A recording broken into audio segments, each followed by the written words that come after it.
7:03. This is the Walpole Zoning Board of Appeals. Tonight is Monday, November 9th. It is just after 7 o'clock.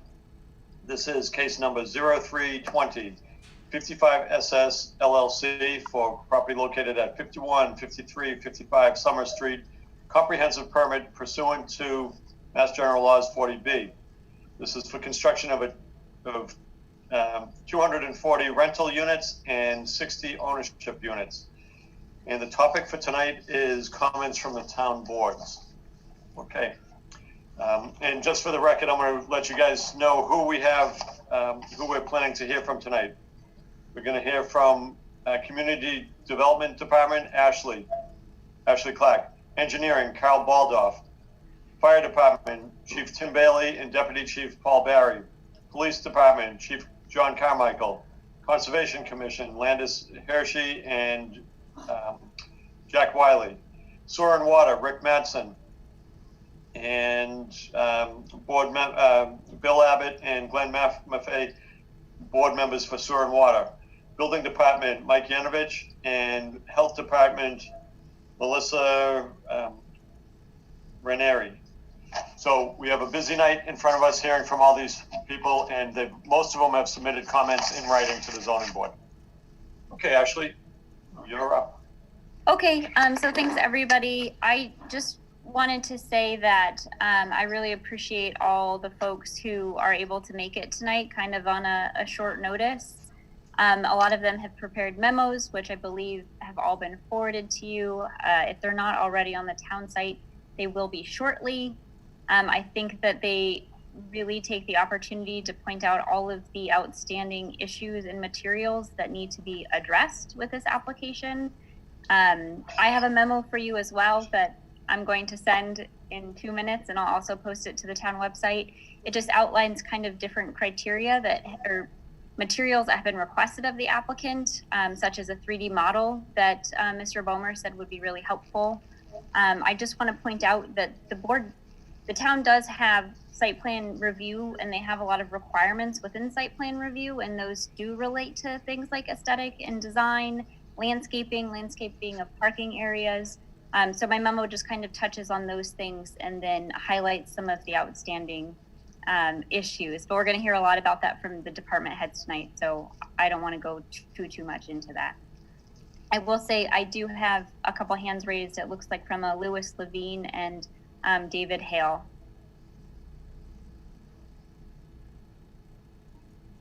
Okay, I don't know who Louis Levine is, so let's find out if they have a procedural question. So. Lou Levine is Mr. Hale's attorney. Okay, so shall I give them permission to talk? Yeah, I just want to find out if they have a procedural question or what they have to say. Okay, sure. Mr. Levine, you should be able to speak now. Yeah, Ashley, I hit in error the raising my hand at this point. Okay, well, you know how to use it. That's good. I unraised it. I guess it didn't work. Okay, I'll put it down for you. Thank you. And then Mr. Hale. David, you should be allowed to speak now. Yes, thank you. So I just wanted to let the board know that I have a team here this evening that will be available to respond to comments. And I think in fairness, it makes sense to sort of promote them so that they can respond in real time. So I have Katie Enright and Patrick Bogle and Ken Cram, Lou Levine, and I think Phil Mackey is here. What we can do is at the end of the presentation from each person from the departments, we'll open it up if they have questions or comments, and then they can make any comments that they want, and then we'll move on to the next one. So. And Charlie, if I could just add, we have a lot of testimony to give to this board tonight, so I would really like to make sure that we hear from everybody who's made time to attend this evening. So if you want to reserve time at the very end, that might be helpful. I don't want us to go until 11 or midnight tonight, so just putting that out there. Well, yeah, I don't want that either, but it is important that this is a hearing and that we get to respond in real time. Well, what's important is that we get the information. That's what we're doing tonight, is to get the information out. What we'll do is we'll start with the whoever we have first on the list. We have after you, Ashley. I think we have engineering, but we can take them in any order, whoever's available.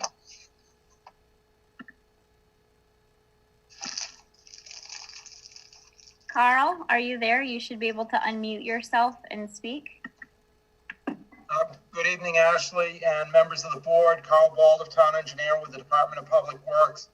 We have not provided any specific memo for tonight's meeting. However, we do support that the correspondence by the Sewer and Water Commission and in general the efforts to try and get a handle on off-site mitigation for this project. A lot of the work that we would do would be on more final plans, utility review, things like that, which are going to change from what we have seen as the applicant provided a new layout and on October 14th, which really changed the layout of the roads and things like that. So I don't have anything specific. I've seen correspondence from Chief Carmichael from the Sewer and Water Commission, and I stand with those comments and behind what they have to offer.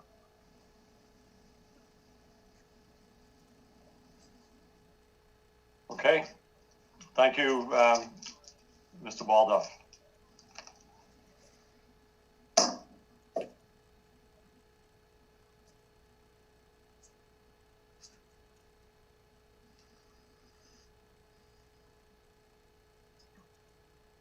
Ashley, who's next on the list? Oh, I thought I was waiting for you to direct me. I think we can go to Paul Berry.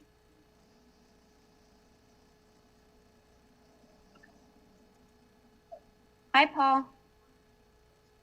Good evening, everybody. So my comments were submitted today. They stand pretty much in line with the previous comments that I've submitted. We've expanded on a couple of them. If you guys have any questions, if the board has any questions, I'd be more than happy to answer.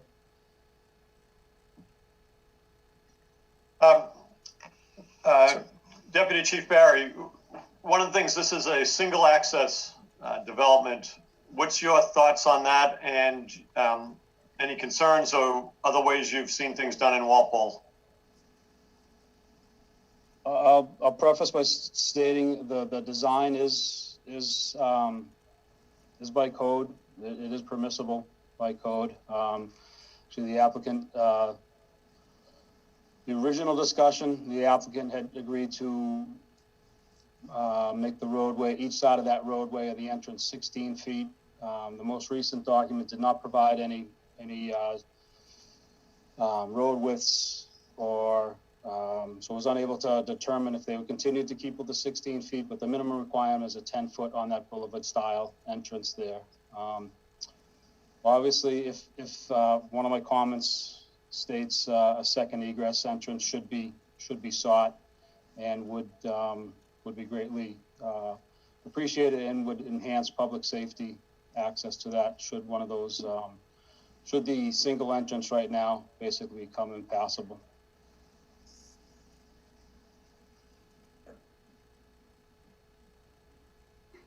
Go ahead, Suzanne. I also read in your memo that you feel the underground garages should have another entranceway or exit. Correct.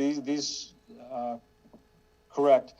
So these two buildings have grown substantially in size, both with underground parking garage, as you mentioned, with multiple vehicles placed in there. Essentially, if there was a car fire or if there was a fire in there, we would have a very difficult time gaining access. We would have a very difficult time ventilating and getting the smoke out of that building.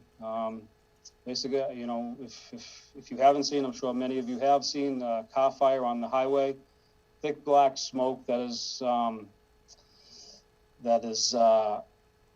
basically when you can't put your hand in front of your face and see your hand. So we'll have floor to ceiling smoke in that garage if there is a car fire. So the quicker we can get that smoke out of that building, the quicker it is, the safer it is for us, the safer and better it is for the residents. The one entrance will require an extended hose lay for our crews. With our staffing, that would just be a tremendous and difficult accomplishment to undertake should something happen in the garages. Thank you.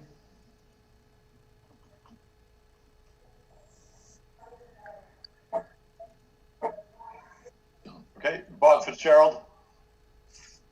Thank you for your memo. There was also a point made in there about the 6-story buildings and how those would present challenges to the department. Could you just elaborate on that a little bit? What types of challenges you'd face in that circumstance? Sure. We would essentially the 6 stories with the garage underneath, depending on what access we're looking at on the drawings, is presents 7 floors of access. Again, we went from an original 4 buildings with 48 occupants in it to a proposed 2 buildings, again, 6 or 7 stories, depending on how you looked at it, with 84 units to 120 units. Our minimum staffing per contract right now is 8, with an increased staffing of minimum of 9 per shift due to the COVID and the separating of the groups to two stations right now, the East Walpole and the Center Station, and that is to aid in preventing the spread of the COVID disease, the COVID pandemic amongst our own staff right now. So our minimum staffing with 8. We run 2 ambulances. So multiple times a day, both of those ambulances are out at the same time. That would leave 4 firefighters to effectively do anything with those buildings. Our staffing is just not appropriate to handle the sizes of those buildings. The access could present some difficulties, but if you look through multiple communities, larger cities, they have taller buildings with the same size aerial apparatus that we have. The major difference between those communities is the staffing that they're provided to mitigate situations. And so is there a staffing level that would be satisfactory or for a building of that size, or is there sort of the standard that would be applied to a building of this size in terms of the number of firefighters that are able to respond at any given time? Sure. So our goal would be to get us to 16 per group. So that would be with 4 groups. That would be an increase, and that would put us within the NFPA standard.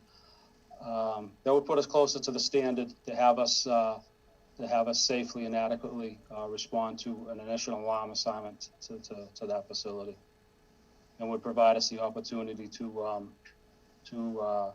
have some guys out on sick time or vacation time as well.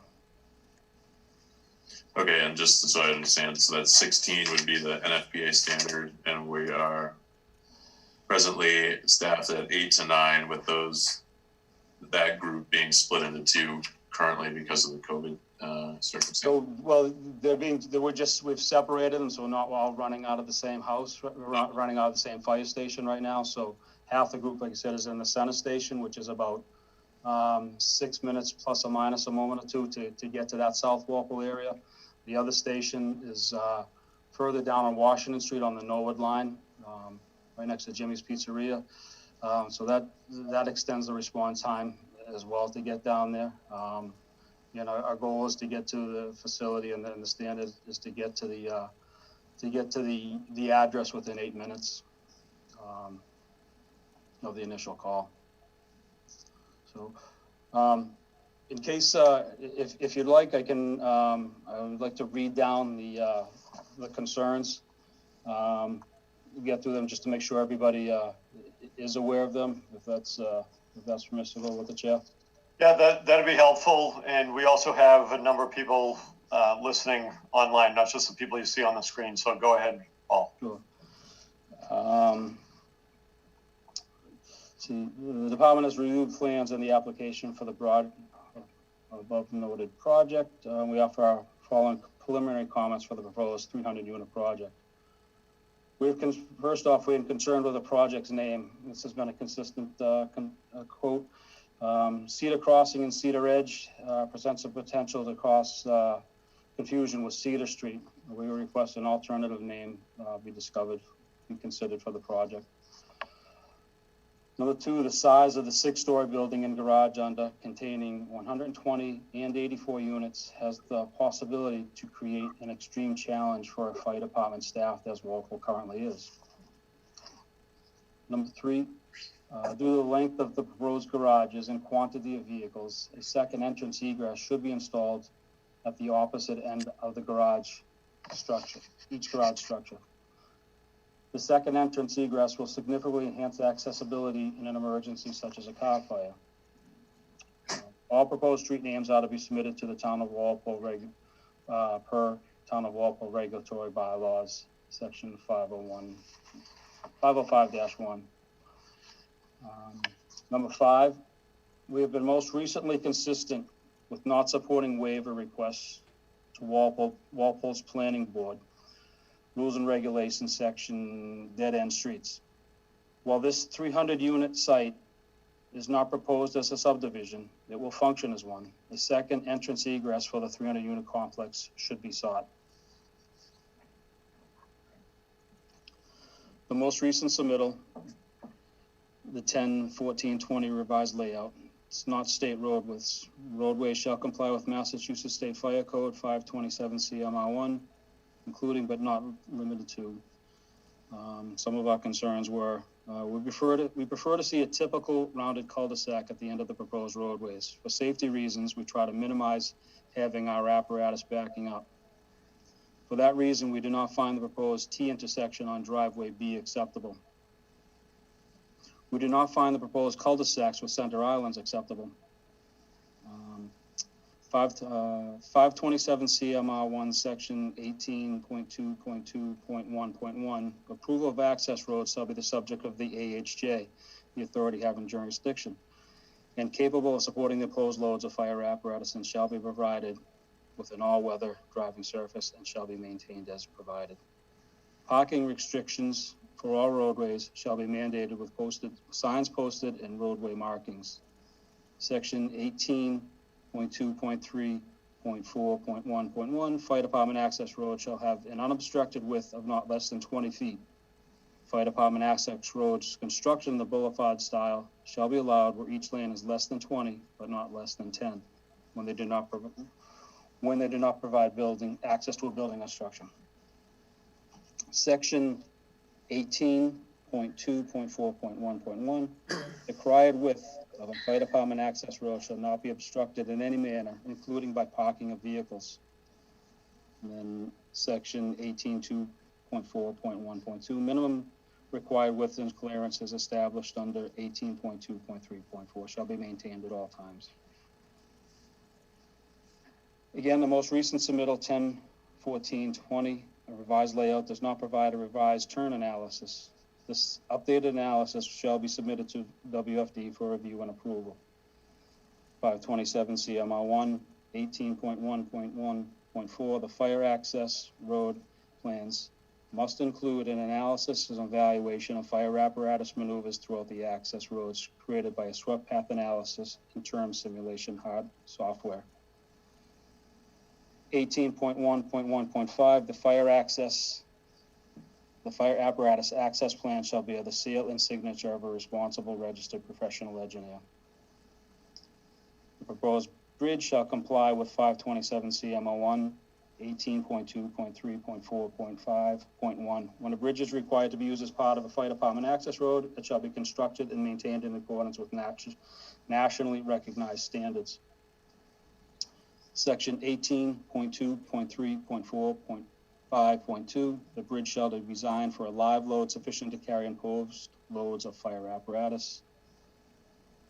Section 18.2.3.4.5.3, vehicle load limits shall be posted on both entrances to bridges as where required by the AHJ. They will be required. The fire department questions if there is sufficient visitor parking made throughout the complex. We are not in favor of the proposed center islands in the cul-de-sac. Number 9, all landscaping shall take into consideration overgrowth into the roadway to avoid future damage to fire apparatus. We recommend all water mains be looped. Hydrant location be approved by Walpole Fire. The apartments should be required to utilize a master key system. Multiple key lock boxes will be required for each apartment building. Final location and quantity to be approved by Walpole Fire. Apartment number shall be consistent with similar structures in town and shall be done in consultation with Walpole Fire. We recommend all structures be protected with NFPA compliant fire sprinkler systems. Number 15, fire sprinkler structures shall have direct exterior access to the fire sprinkler room and fire control panel. The key lock box shall be provided for each structure. Locations to be approved by Walpole Fire. Access shall be maintained year-round with a preferably paved or poured sidewalk. And we request that it be determined who will be responsible for coordinating annual fire alarm and fire sprinkler testing. If there are any questions, I'm ready to take them now. Okay, thank you, Deputy Chief.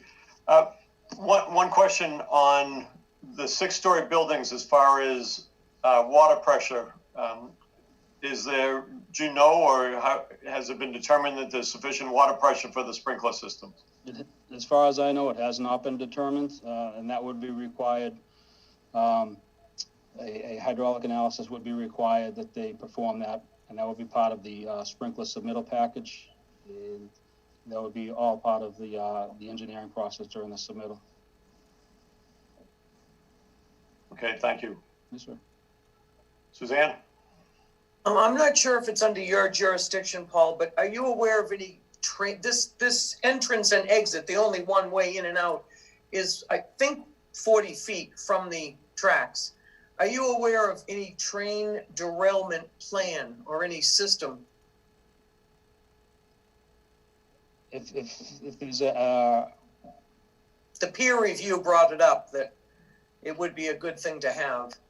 if there's a standard plan for us to have. Well, once this development, I mean, if there's some kind of train derailment at this intersection, these people may not be able to get out of their, their road. Sure, and that would be obviously exacerbated by the single entrance in being being in close proximity to it. Yeah, that definitely could present a problem. Would there be is there an alternative egress to get people out of there? There's nothing described now than go. Nothing's been presented to us that I know of, no. Correct, same here. Thank you. Thank you. Okay, any other board members with questions for the Deputy Chief?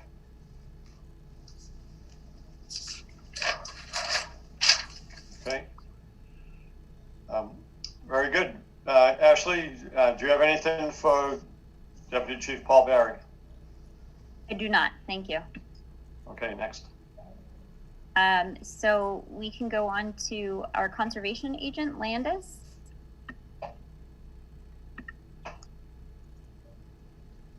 Evening. Can you hear me? Hi, Landis. Yep. Hi, how are you?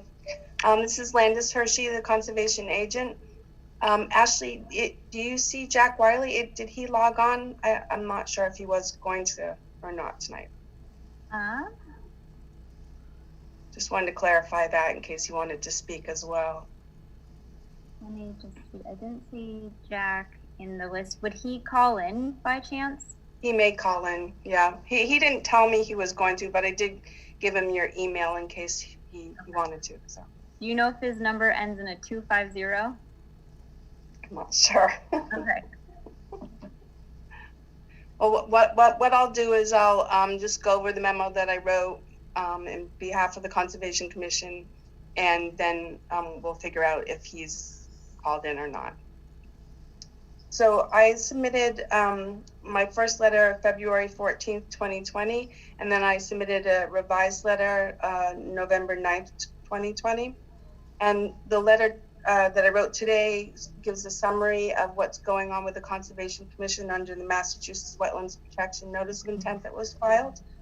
So that was filed May 21st, 2020, and there's been several public hearings since then. And it was continued. The last public hearing was October 28th, 2020, at which time the October 14th site plan was presented to the commission.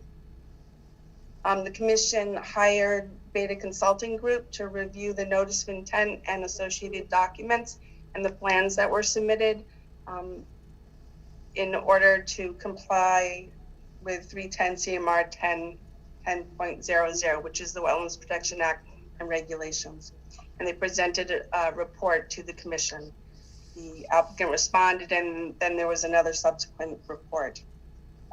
Based on those reviews, the applicant has made some changes with removing activity out of the riverfront area, which the commission certainly commended the applicant for doing. There was a expanded boundary of the vernal pool number 3, and activity was moved away from the vernal pools to at least 100 feet from the boundary of the vernal pools. The applicant also conducted additional soil tests at the request of the commission and Beta to verify soils for the stormwater management design. So we left it at that. There's revised plans. They said they were going to submit revised plans to us, which should include details as well as a revised stormwater management report. We haven't received those yet, but those are pending. There's quite a lot of detail that still has to be reviewed. We need detailed construction plans for the commission to close the hearing and render a decision. So that's just an update on the Wetlands Protection Act under the Conservation Commission's jurisdiction. So under the ZBA's 40B and the Walpole Wetlands Protection Bylaw, the applicant has requested waivers for the Wetlands Bylaw and regulations. And in the letter from the commission in February, we asked that the ZBA not grant the waiver for the 25-foot no alteration area specifically. That's an important aspect of the bylaw, protects the wetlands for several interests under the act. And the applicant has already showed that they can incorporate it into their plan in most areas. It's consistently been on their site plans. So we just ask that that stay and that the board doesn't give a waiver on that.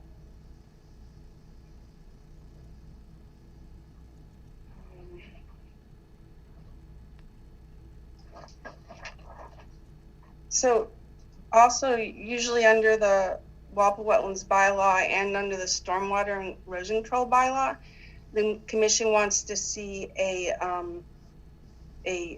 plan that shows construction stormwater management. So that plan would have several aspects that's very similar to what's filed later in the Stormwater Pollution Prevention Plan. But we prefer to have that filed with the plan set, which shows the erosion control, how they're going to stockpile erosion control, stockpile areas, methods for stormwater management during construction, such as temporary basins or swales, construction pad, washout areas, a whole list of things that really should be planned out ahead of time and put on a plan so that when it's presented to the contractor, they know where these things should be. So the Stormwater Management and Erosion Control Bylaw includes sections for a erosion control plan and a stormwater management plan. And I did not see a waiver requesting that. So included in my letter, I just recommended some conditions for the construction period stormwater management plan pertaining to stockpile areas, method for controlling period stormwater, temporary and permanent stabilization specifications, requirements to hire an erosion control specialist, notes for dewatering and phasing of the project. We would like to see a limit of 5 acres cleared at one time. Detail sheets should include crossing details of the culverts, details of the retaining walls. Currently, the details of the retaining wall show that they're going to be designed by others. Conservation Commission has found that does not work very well.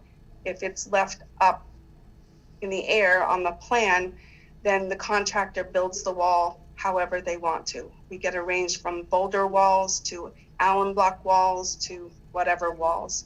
The plan should specify how the wall is going to be constructed. And if the applicant or contractor wants to change that later, they can change it later with us, but we would like that on the plan. The Stormwater Bmp Structures should have details and cross sections of the basins with elevation of groundwater and bottom of the basin, include notes of method to protect the infiltration basin during construction to prevent compaction, include in notes that the stormwater basin will be as-built, and the as-built plan provided to the Conservation Commission prior to post-construction use. We find that we really need the as-built as soon as the basin is completed prior to opening it up for post-construction stormwater. So if there's something that needs to be fixed, it's fixed before it's completed. And include notes also that observation of excavation for each basin shall be witnessed by the town engineering department. The replication plan also should have more detail, including location, grades, plantings, soil profile, method to control invasive species during construction and after construction, and include biannual spring, fall monitoring schedule and reports with pictures. So that is my memo that I wrote tonight pertaining to conservation under the Wetlands Protection Bylaw and the Stormwater and Erosion Control Bylaw. Does anyone have any questions? All right. Thank you, Landis, for the details that you provided. I do have one question. It has to do with the 25-foot no disturb zone. You said that the board sent a memo back in February saying that that was a bylaw that you didn't think should be waived. Can you explain why you don't think it should be waived? Sure.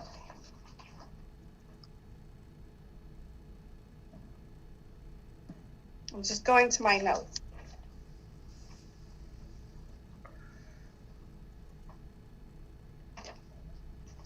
So the 25-foot no alteration area, under the bylaw, the way the bylaw is written, that the commission takes jurisdiction of the 100-foot buffer zone, not just for review of the notice of intent section of the wetlands, but also as it relates to the wetlands.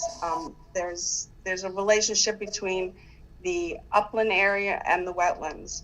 And we have found over time, and also there's a document, MACC and DEP did a document which also explains buffer zones and their relationship to wetlands, that if you build right up to a wetlands, there's often incremental alteration of the wetlands from landscaping.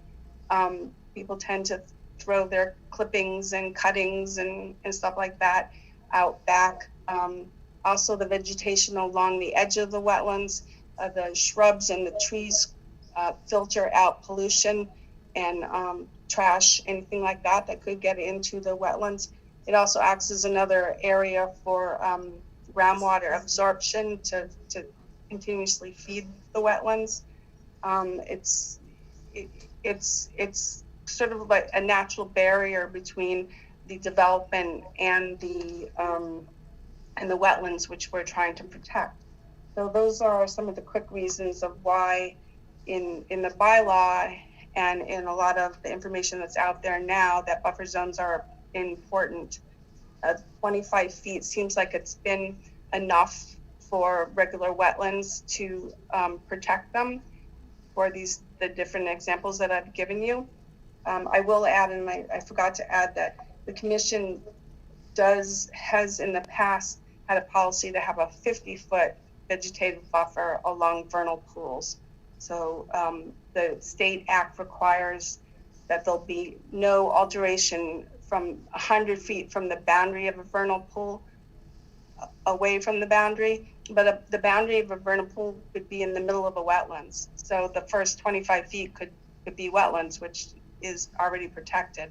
But under the bylaw, we do like to see a 50-foot buffer from the edge of the wetlands where there's a vernal pool. Okay, thank you for that explanation. Other board members, do you have any questions for Landis with conservation?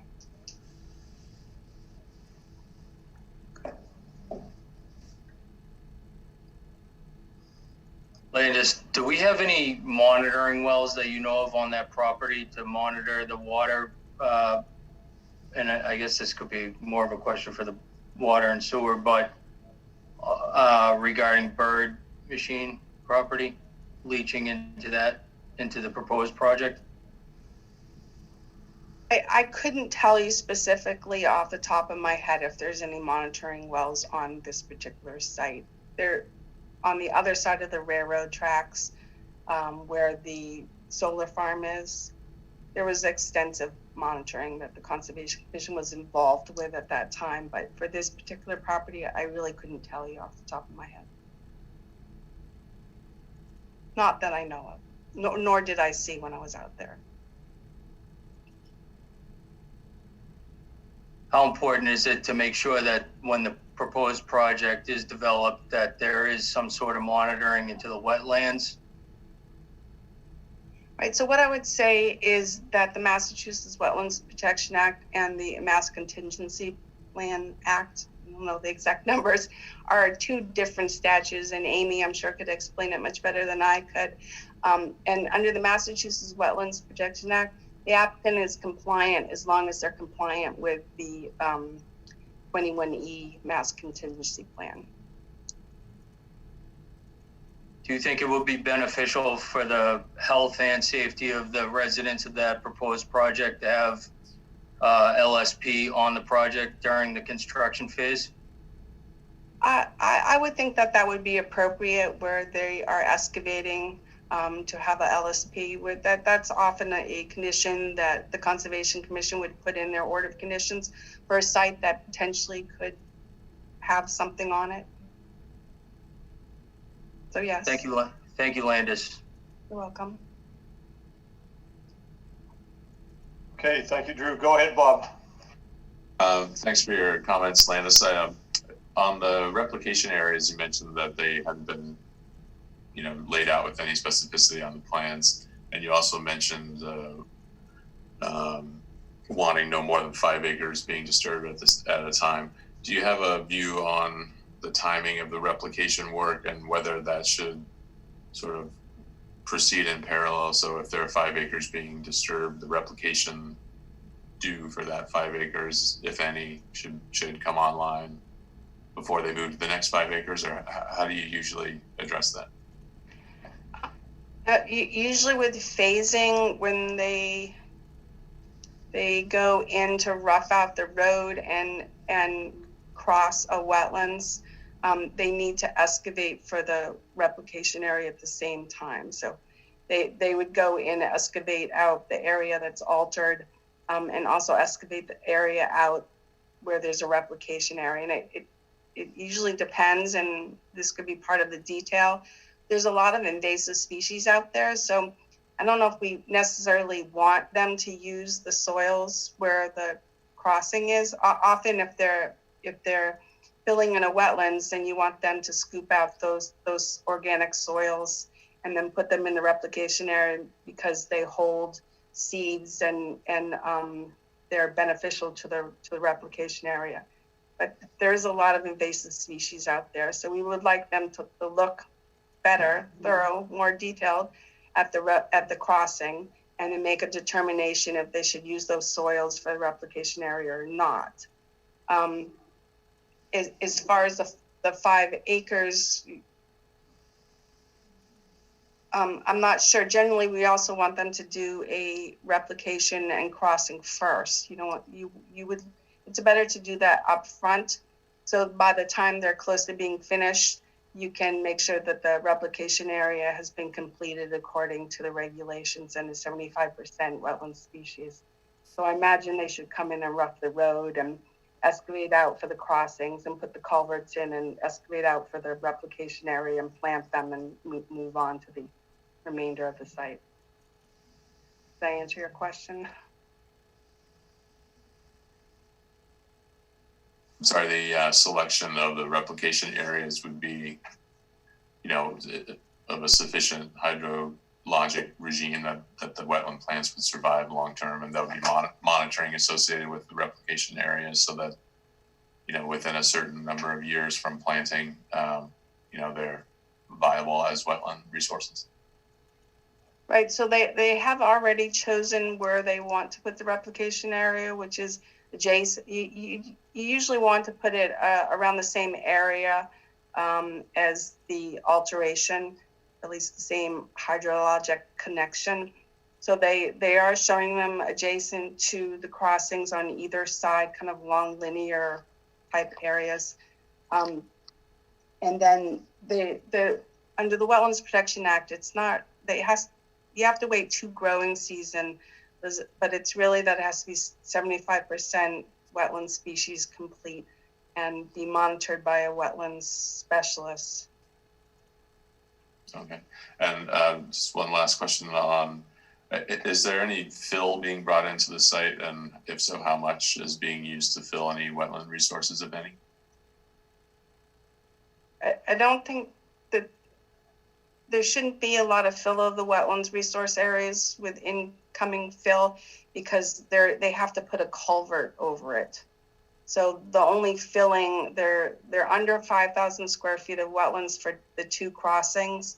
So that's the bar. They can't go over 5,000 square feet of wetlands, or there's another layer of permitting they have to go to. So there's not a lot of wetlands fill, and it's mostly, I think, for the head walls and the construction of the culvert. But they're spanning the stream because they have to comply with the stream crossing standards. Okay, great. Thanks a lot. You're welcome.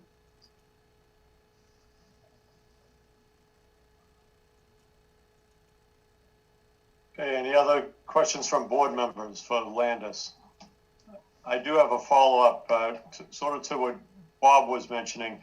The 2 wetland crossings, have those been approved by the Conservation Commission?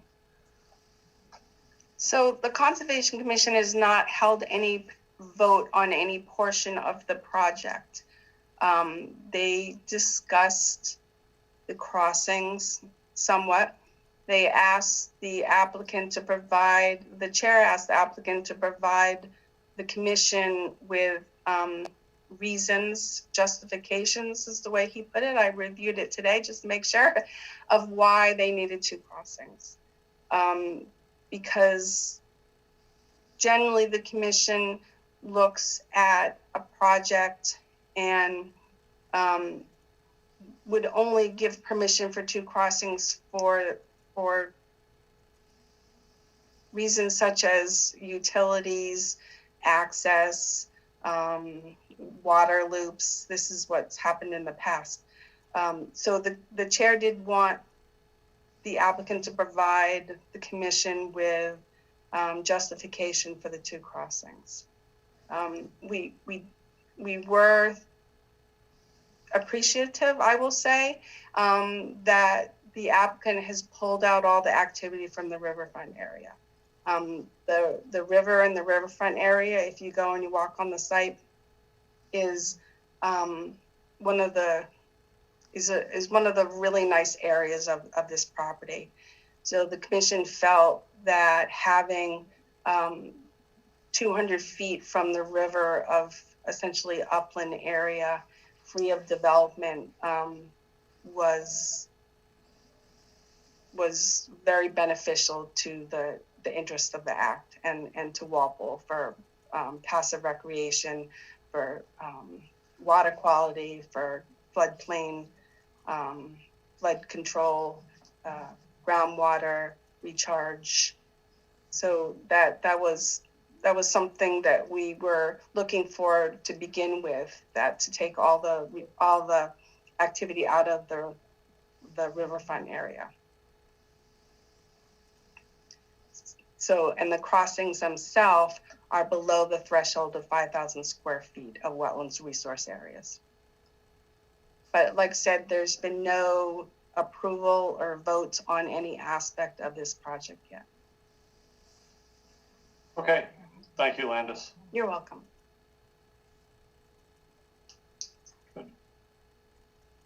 Okay, seeing no more questions. Ashley, did we skip over Chief of Police? We've not gotten to police. I was gonna ask Melissa from Health to go next. Okay. Hi, good evening. Can everyone hear me? Yes. Okay, thank you. My name is Melissa Ranieri, and I'm the Director of Public Health for the town. So I know I sent similar comments over the last few months that have stemmed from the Health Department and been approved by our Board of Health. So I'll just go down the list of items. The first one, the applicant's proposing a pool. So the Health Department would need to review a pool design to make sure that it meets code. And at a minimum, we would be required to inspect the pool yearly. The department has local regulations, and the applicant would need to have a lifeguard on duty during pool operations. And obviously the children would be there. So there's an importance to have a lifeguard on duty at all times the pool's operating. Item number 2, recycling and trash. So the Health Department, as well as the Board of Health, wants to make sure that the applicant has adequate space in a pickup schedule for trash and recycling. I know there's obviously single family homes, and then there's multi-unit buildings as well. I noticed just one dumpster that said trash and recycling. So we'd want a little more clarification to see how much trash will be accumulated, how much can be stored at that location, and then also the frequency of pickup. Obviously, this whole project would not fall under the town trash recycling pickup, so that would be on the applicant to provide that information to the Health Department. The third item, so there is, I know, a dog park there, so the board just wants to make sure, given everything to be done in a safe manner, making sure that there's sidewalks, lighting, bicycle racks, and obviously that the playground and the park are obviously cleaned appropriately. Then item number 4, maintenance facility. The applicant would be required to register for a toxic and hazardous material permit with the Health Department. The board also would want to make sure that the storage is adequate and away from the wetlands. This would apply to facility chemicals, so chemicals used within the facility, as well as those additional pool chemicals that would be used for the pool. Item number 5, energy. Since this is a large project, the board would strongly recommend the applicant help with the carbon footprint and use renewable energy where feasible. Example of this would be a solar water heater, solar street lights, even solar on roofs instead of all gas. Number 6, the board would like to voice their concerns with global warming, more mosquitoes potentially carrying EEE, and building near the wetlands. The board will require that the applicant provide the board with a detailed mosquito mitigation plan to review. So some items that would be a part of the mosquito mitigation would be consultation and work with the Norfolk County Mosquito Control Project, limiting the grading that would require ponding to take place, regular downspout and gutter cleanings, and again, working if spraying's needed, if there is areas where potentially ponding water is located, that they work closely with the Norfolk County Mosquito Control to drop briquettes where needed to mitigate any mosquito concerns. Item number 7, the board has concerns regarding the impact of cutting down a lot of trees and the loss of species of birds that this will create, as well as an increase in coyotes in the area with the trees taken down. Item number 8, I know this was mentioned when Landis was speaking. Given the history of the contamination of the Baker Hughes property, it would be the recommendation of the Health Department to have a licensed site professional on site. There has been testing done. The report indicated no significant risks. except potential groundwater issues. So the potential for contamination movement from a portion of the site definitely would warrant further monitoring, and therefore that would be a definite recommendation from the health department as well as the Board of Health for the applicant to hire a licensed site professional to make sure that these new activities would not have a negative impact on the town's water supply.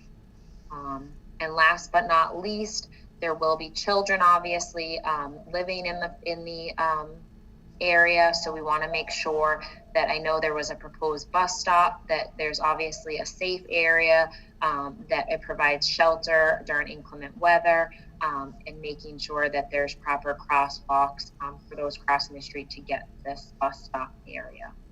So those are the 9 items that we had as the Board of Health as well as the Health Department. So if anyone has any questions, I'd be happy to answer. I have a question for you on the bus stop, and I see Suzanne shaking her head. Were you led to believe that the buses would be traveling into this development, or would they? So I think originally they were talking about somehow going through. They weren't able to do a turn radius, so it would have to go completely through the development. So has that changed? No, I'm asking you, because we do not know at this point whether the buses will be going onto the property, and I'm just trying to find out, do you know if the buses actually are going on the property, or is that something that has been proposed? I think it was proposed. I think the problem was the schematics of actually getting a bus in the streets and able to turn around without actually having to back up and do like a 3-point turn. So I think that was one of the concerns originally. I'm not sure if anything's been updated though. Okay, thank you.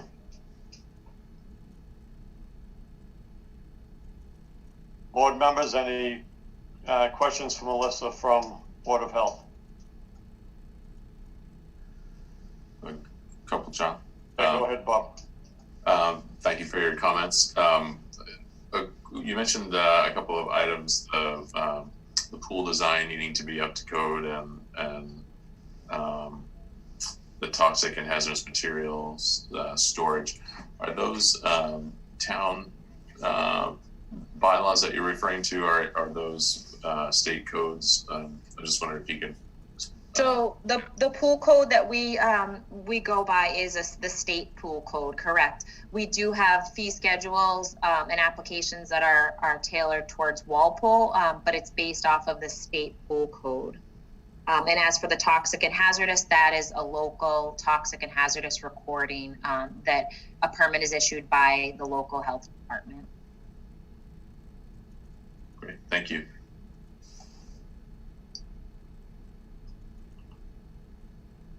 Okay, anybody else? Okay, if not, Ashley, who do you have next? And thank you, Melissa. Thank you. Thank you. So up next, I believe, is sewer and water. So we have Rick, Glenn, and Bill Abbott. Let me grab him for a second.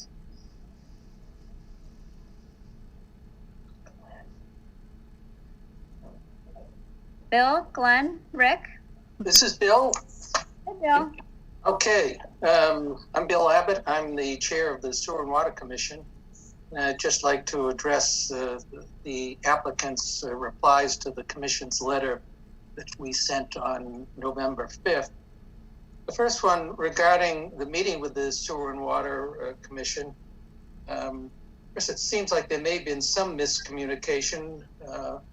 And also, I think, because we weren't aware that the applicant was waiting for us. Typically, for projects, the planning board and the ZBA would then request comments from our board, and we, if we felt it was necessary, we would request that the applicant appear before us to explain. And it's possible that with this, as I understand it, the applicant's asking for the this project to be, hearing to be closed, that the ZBA hasn't had a chance to schedule us to make comments at this point. But anyways, I think it's important that we do have a meeting. The applicant said that they attempted to attend our June 8th meeting. We're not aware of any attempt that they made.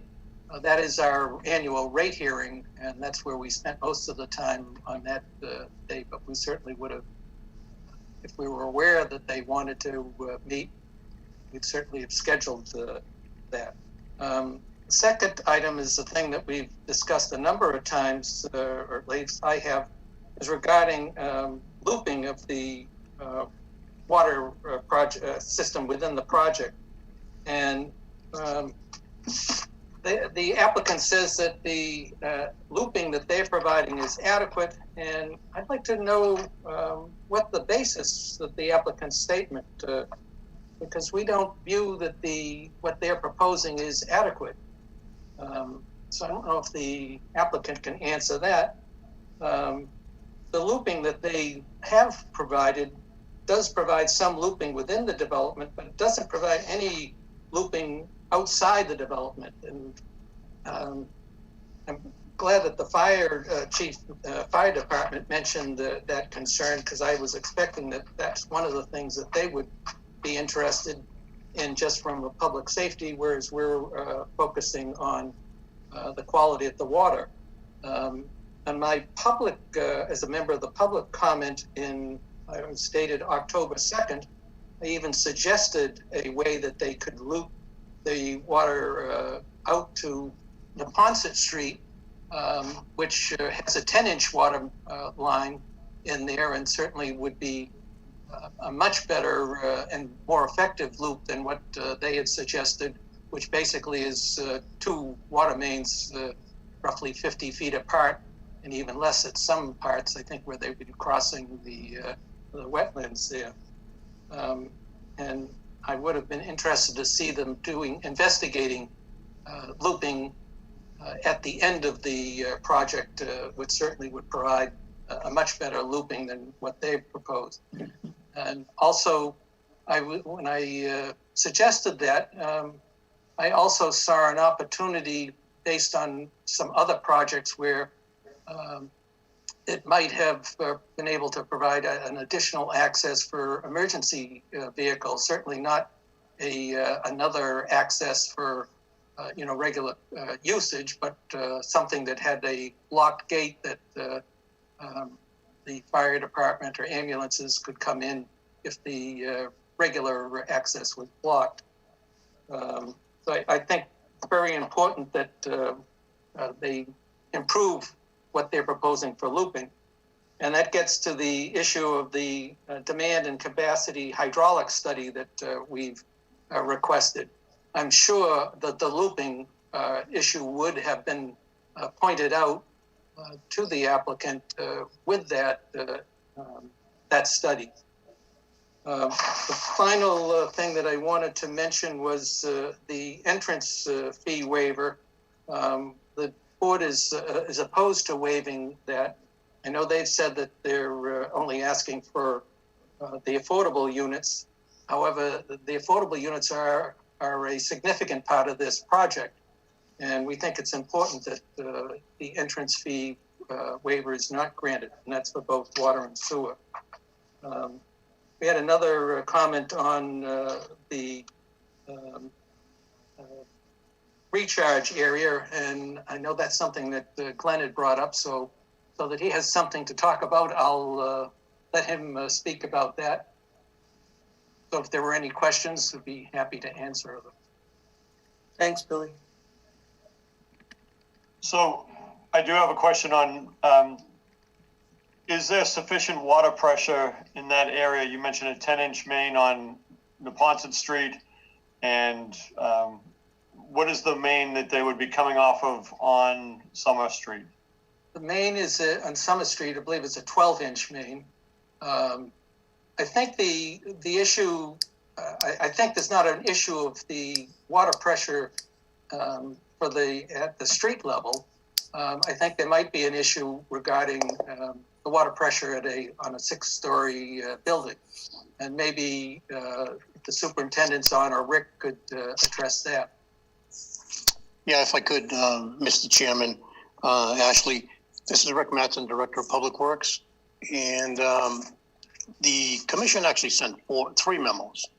The first one was in February of 2020. The second one was April 2nd of 2020. And the one that Bill just most recently spoke about was November 5th. I think we should go through the points of the original February 20th memo, if we could. On the water side, the Sewer and Water Commission, item A, the developer shall fund a demand and hydraulic water system capacity study of the municipal water system in the area and fund complete any off-site system improvements deemed necessary by the Town of Walpole Board of Sewer and Water Commissioners.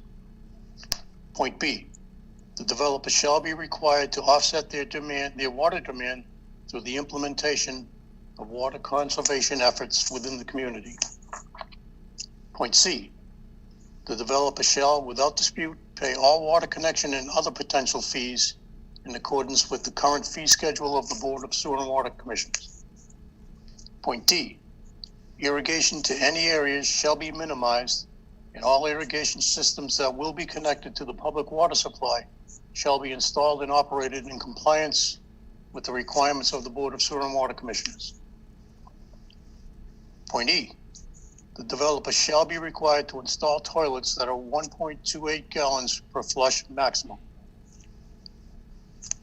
Point F, the developer shall be required to install bathroom faucets that have 1.0 gallon per minute maximum aerators. Point G, the developer shall be required to install kitchen faucets that have 1.5 gallon per minute maximum aerators. Point H, the developer shall be required to install shower heads that have 1.5 gallons per minute maximum flow. Point I, all construction methods and materials shall be in accordance with the Town of Walpole Engineering, Sewer, Water, and Public Works Departments. Point J, the developer shall provide legal documents via deed restrictions or other suitable method to ensure infinite compliance with items E through H. Point K, the developer shall provide legal documents that restrict water usage in the complex to a maximum of 60,000 gallons per day over the prescribed billing period. The developer shall agree through legal documentation to pay a water usage surcharge for water used or wasted in excess of 60,000 gallons per day. Said surcharge shall be equal to 4 times the rate listed on the most current fee schedule of the Board of Sewer and Water Commissioners. Sewer, point A, the developer shall fund a peer review study to confirm the capacity of the sewer system in the area and shall be required to fund and make any offsite improvements deemed necessary by the Town of Walpole Board of Sewer and Water Commissioners. Point B, the developer shall, without dispute, pay all connection and other potential fees in accordance with the current fee schedule of the Board of Sewer and Water Commissioners. Point C, all construction methods and materials shall be in accordance with those specified by the Town of Walpole Engineering, Sewer, Water, and Public Works Departments. Point D, the developer shall be required to obtain a sewer connection permit from the Mass DEP and comply with all conditions as noted. And those are from the February 2020 memo.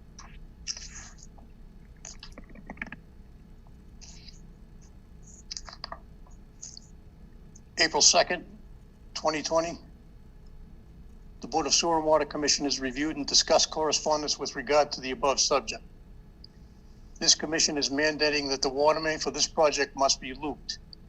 Additionally, this board would like to state that irrigation minimization should be encouraged in an effort to help meet the water management permit criteria, which is at 65 gallons per capita per day. It is expected that the applicant will appear before the Sewer and Water Commission at some future date to discuss their utilities. And Bill just went over the November 5th memo.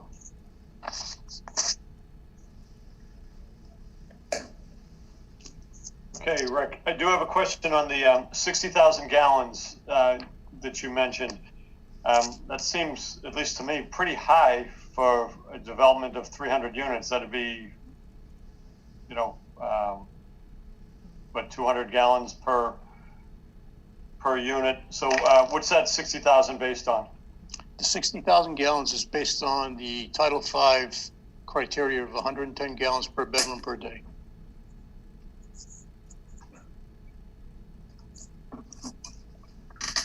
Okay, thank you.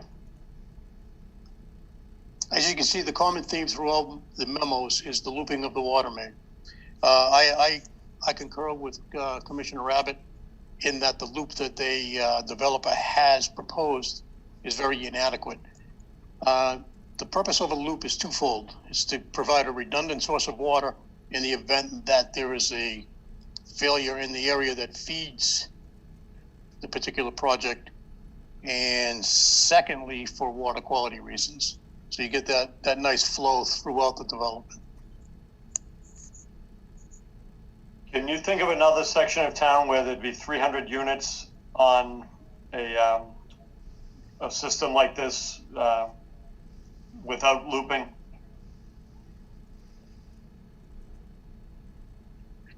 Mr. Chairman, this is Bill Abbott. I attempted to look, and the best I could come up with is a subdivision in West Walpole where there might be 60 units, single-family homes, but nothing of the size of 300.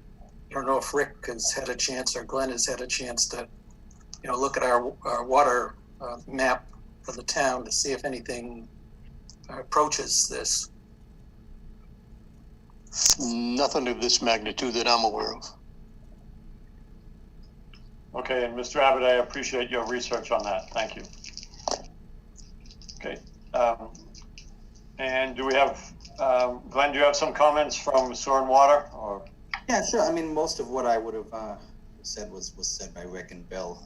And the looping is one of our biggest concerns, and for the reasons that they stated. But so I guess the point that wasn't made would be about the sewer capacity and why it's worth studying and commissioning a peer review, an independent peer review for that. And I'm just going back to 2005 with the Preserve Apartments. There were some issues starting around 2005 and the years ahead with the sewer and with some smells and with pumping and with flow. And they were unexpected issues that they weren't addressed by the developer, and perhaps they weren't studied in advance of the development. And had they been, we wouldn't have had the many years of issues that they've since been resolved. But it's the kind of thing that when you're putting 543 bedrooms, that's the math that I came up with. The number of bedrooms is important when it comes to sewer. When you put 543 bedrooms in there all at once, we just want to know what the impact is going to be to the infrastructure. I'm not saying it is going to be a problem, but we just want to know now, not later. That's the point that I don't think was made by anyone else.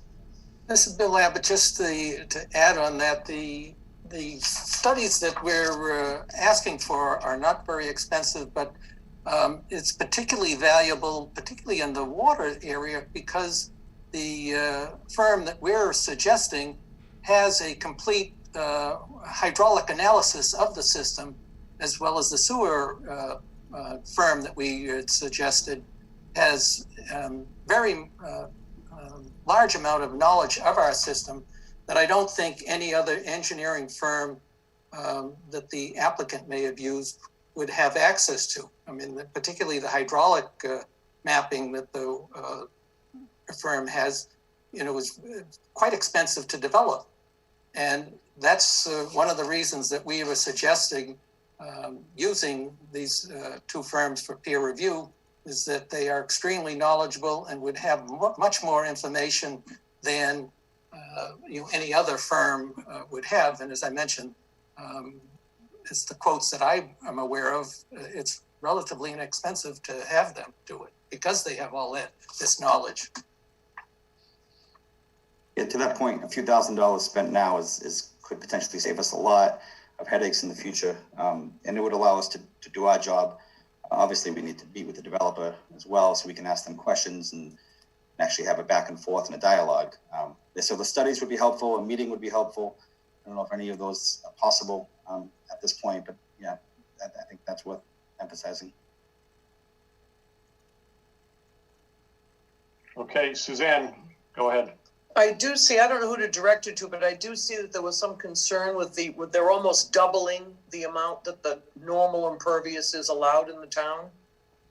Yeah, so I think that concern is probably shared by all of us in the commission and by Rick and Bill.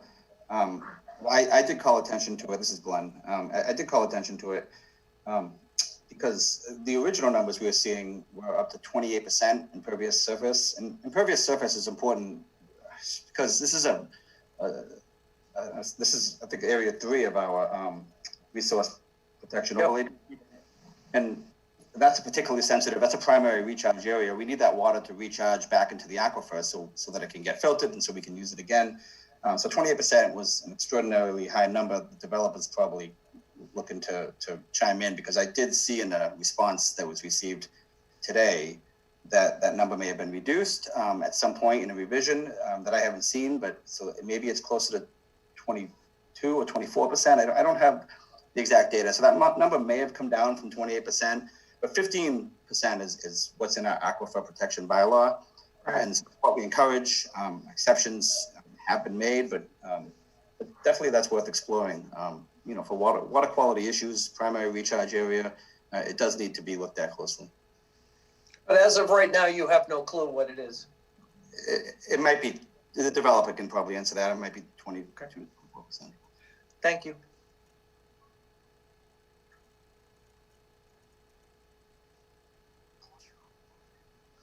Bob, go ahead. Thanks again for all those comments. I just had one question. You mentioned with regard to the looping, it sort of serving two purposes. One was a redundant source of water, and the second one you mentioned was water quality. And can you just explain what you mean by water quality? Do you mean that the quality of the water delivered to a tap in one of the buildings would be of lesser quality than it would otherwise be, or is it more of a pressure thing? Just trying to get an understanding of what water quality you're talking about there. Well, I can address some of it, and Rick, you can follow up. But what we've found in some parts of our system, that as you go further along towards like a dead end, you have less flow because there's less people using the water. You may just, at the end, might be just one house. And the water tends to get stale because you're not having a great turnover. And that's a quality issue that we'd be concerned with. I don't know, Rick, if you have anything else to add. Yeah, they're primarily quality issues related to taste and aesthetics, not in any way in violation of any drinking water regulations, but it's like I said, an aesthetic thing or a taste thing where as Bill indicated, water in a long dead end line will sit basically stagnant until such time that it's either flushed out or used through a tap. Okay, great. Thank you. Night. I have the impervious surface numbers if you want them. New? Yeah, sure. So it's 26.1% for the rental portion and 19.2% for the homeowner. And that's based off of an updated waivers list we received today. Thank you. This is Bill Abbott. I think the planning board has addressed this sort of thing by requiring that they make efforts to recharge downspouts and that sort of thing into the groundwater rather than letting it just run off. And that's primarily what happens whether you have grass surfaces or impervious roads and whatever. They get into a storm drain and they run off as opposed to having a chance to infiltrate into the groundwater. Yeah, this is Rick Mattson. Every drop of water that we can recharge to the ground is beneficial. This year, we achieved level 3 drought status as issued by the Commonwealth. Part of that is because when we do experience rainfall, a lot of it sometimes will run off. So anything that we can do to keep the water in the ground or recharge the ground is a benefit to everybody.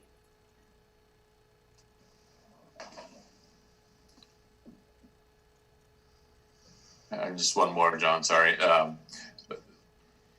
know we're talking about the looping and I just want to make sure I understood the preference of the commission would be for the looping to connect at what location again? I had suggested in my public comment of October 2nd, out to Neponset Street. There is some abandoned rail spurs that come very close to the end of this project. And I believe, I don't have it in front of me, I think it might have been Road B or whatever, but it's in my comments from October 2nd, that would allow them to get out to that 10-inch main on Neponset Street.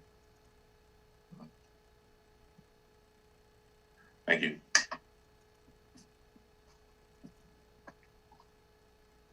Go ahead, Drew. Are there currently any monitoring wells on the property, on the proposed property? I'm not aware of any. From when we're talking about a water resource overlay protection area, how could we, as the board, kind of control the disturbance of the property within that proximity of bird machine? And is that possible? If I could just comment on that, this is Bill Abbott. I believe, and I think Landis mentioned it, at a portion of the property on the other side of the railroad tracks, which was industrial usage, there was a number of test wells. I'm not aware that there was any manufacturing or industrial activity on the site that the development was being proposed. If there was, then certainly we'd want to make sure that there wasn't any contamination. And the idea of having an LSP is an excellent one. Not only did they ever have buildings where they did, industrial activities, oftentimes companies just said, well, we'll dump stuff out into the woods. And I've never been on the property. But if that was found, then you'd certainly want to investigate, well, what was it? And I think monitoring wells would be appropriate. But typically they're done on industrial areas where you know that there was a potential problem. I don't know if Glenn could add to anything. Nope, that works for me. So I went on to the DEP's website and I noticed that the monitoring wells are to the north of the bird property, closer to the Neponset River, which flows into the wetland area of the proposed project. Would it be beneficial for the town, seeing as how it's, again, a water resource area, to have monitoring wells installed due to the disturbance of the potential applicant? I'd be interested in seeing that. This is Glenn, but Rick, do you have an opinion on that? Would we be using these monitor wells to monitor groundwater levels or potential sources of contamination? I guess that would be an answer from a potential peer review had we had one. But my thought would be is that with the potential disturbance of the applicant, that it would be necessary for the town's peace of mind to know that no further contaminants entered into our overlay district. Okay, so yeah, it would be a good idea to see, first of all, if there's anything on the site, and secondly, to monitor those levels if there were something present, and to see somehow, some way, if we could determine somehow, some way, if there were any contaminants that got off of the site and started heading towards the wells. Thank you. That's all I have, John. Okay, any other questions for? Just one thing, Mr. Chairman, this is Rick again. It would be similar to what the town had proposed when the cemetery was proposed up on Route 1. We had proposed that they put monitor wells on the site and also off the site so that we could measure any potential migration of contamination. Thank you. Great, thank you, gentlemen from the Sewer and Water. Okay, up next we have the building commissioner, Mike Yanovich.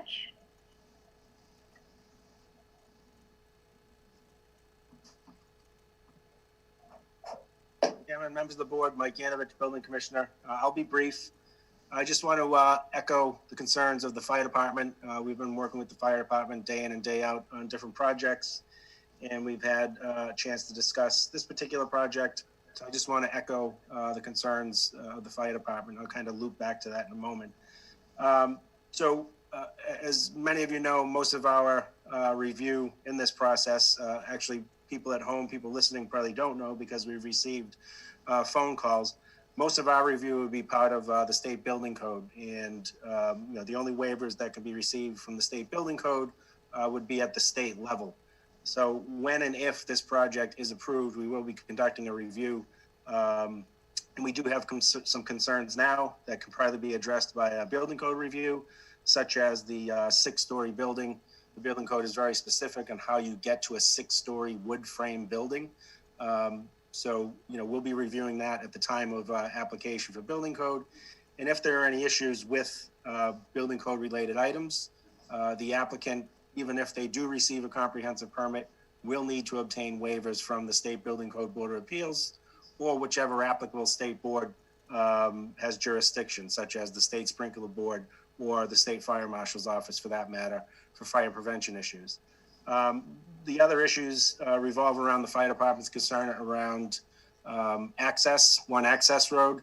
This is a fairly dense site. I think it's more appropriate to utilize the term crowded site. Overcrowding is more of a zoning term, which lends back to building code.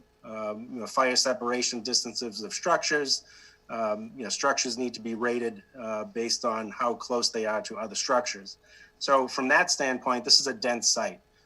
And again, I echo the fire department's concerns around the overcrowding on the site and the need for them to get all the way to the rear of the site to access these, just under what is essentially high-rise buildings. So 75 feet is a high-rise in the state of Massachusetts, and these large apartment buildings to the rear will be just under that 75 feet.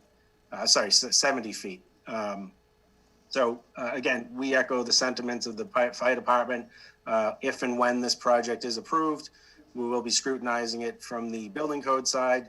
And, if there are any issues, we will take the application to the pertinent boards and conduct a full review.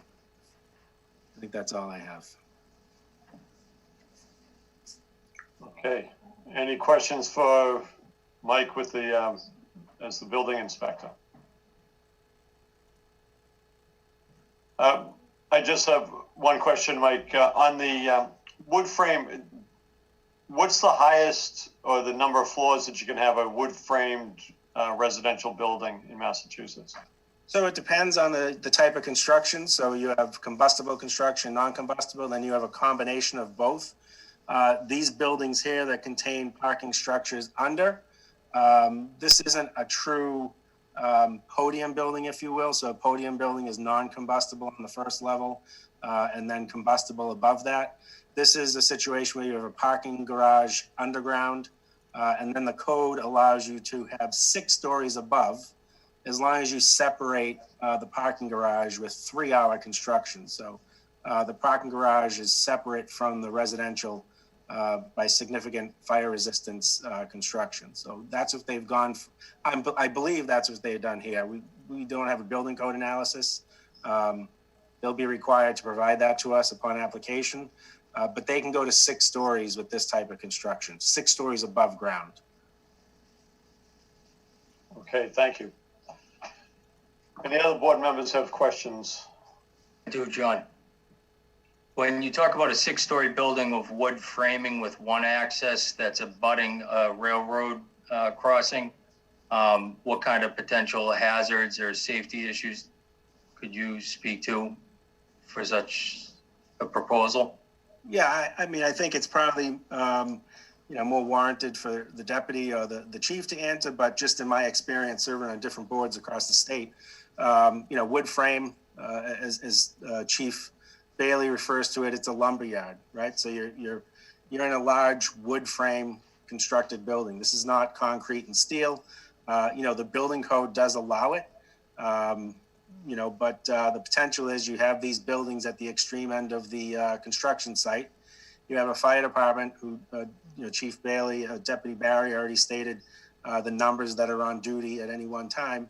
And you have a wood frame structure that's at the opposite end of the construction site. So, the potential is obviously wood burns a lot quicker than steel or concrete, and the potential dangers that come along with that. Again, the building code allows it. They're not proposing, to the best of my knowledge, anything that's not code. It's just the hazard that presents for the fire department and for safety personnel is much greater than if it were a concrete and steel building. Thank you. And my other question was, as far as fitting into the proposed neighborhood that this project is, have you seen any sort of photometric study or lighting plan regarding the application, so you can confirm that this does fit within the local area or meet the state standards? I've not seen anything as far as photometrics go. Thank you.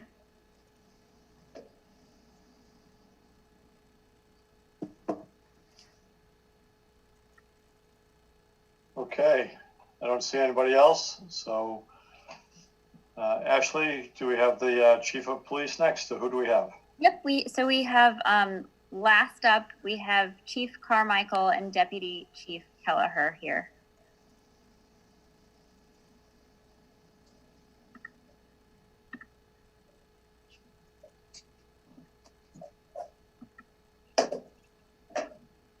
Chief, are you there?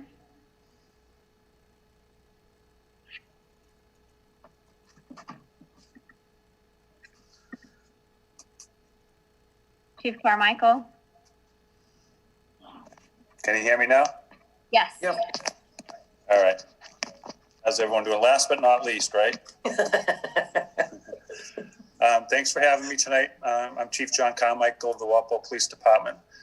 Just run through some of the concerns that we've put forth. The first thing is I'm going to kind of jump on with Deputy Chief Barry and just mention that developments this size do increase calls for service significantly. And as we look at some of the other developments along Route 1 and along that corridor that also have around 250 or 300 units, we can usually expect about 200 increased calls for service to these areas. And if you're familiar with staffing with the Walpole Police Department, the Sector 2, the sector car assigned to that area covers from Route 1 to Route 1A all the way down to Route 27. So there's technically one officer that's assigned to that area. So it is just an issue to keep in mind that calls for police and fire can be strained and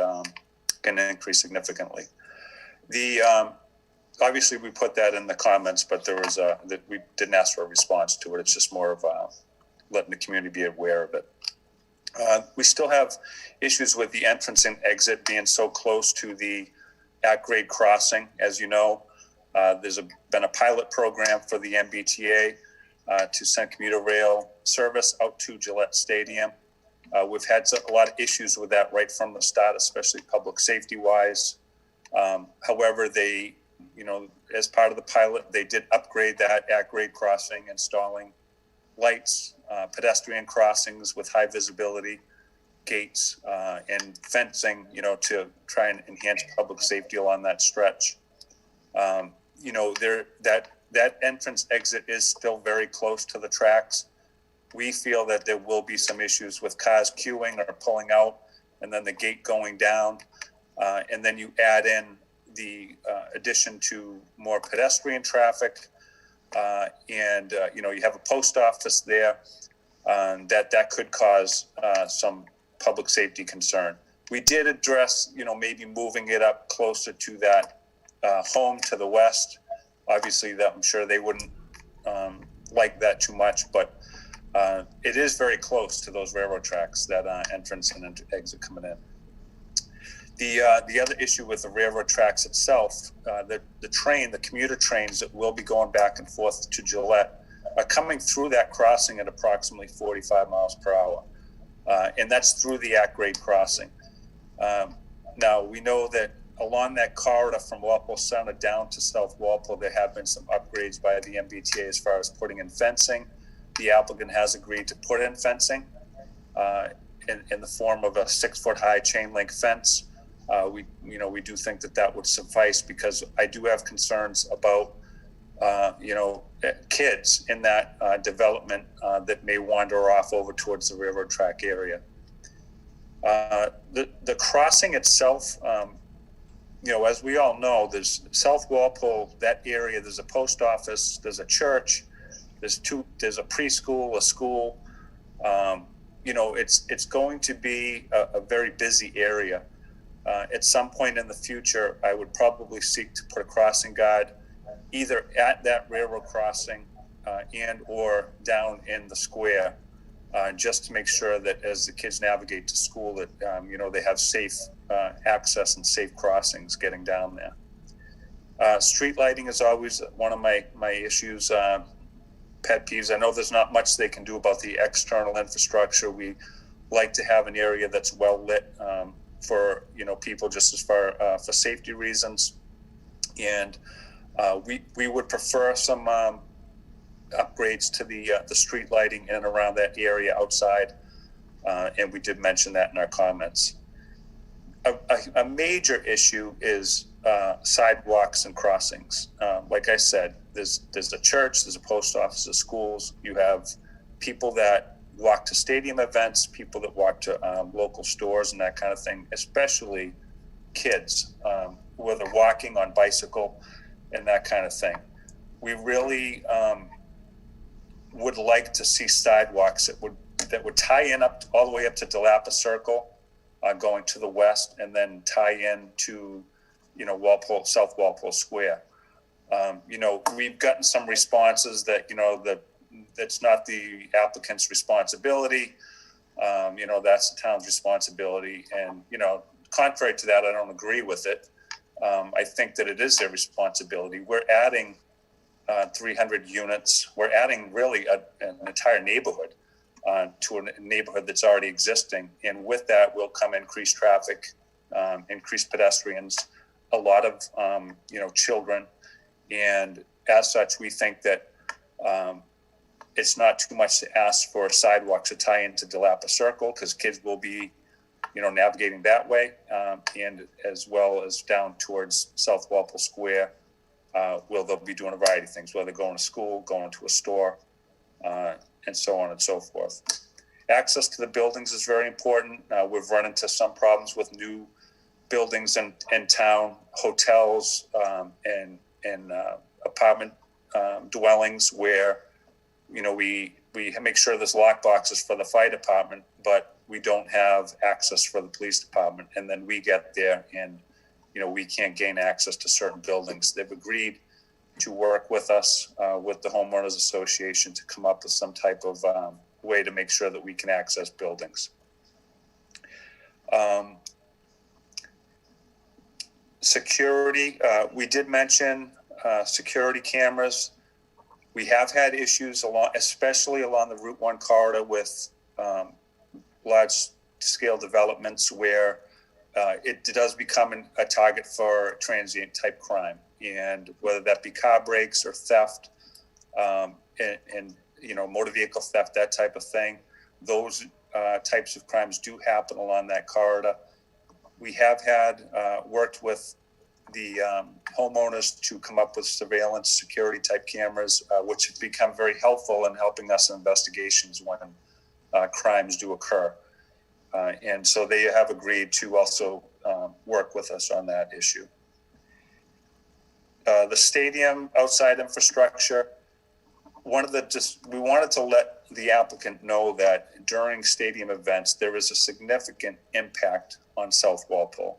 You will have, right within a quarter of a mile, there's a stadium that holds 70,000 people.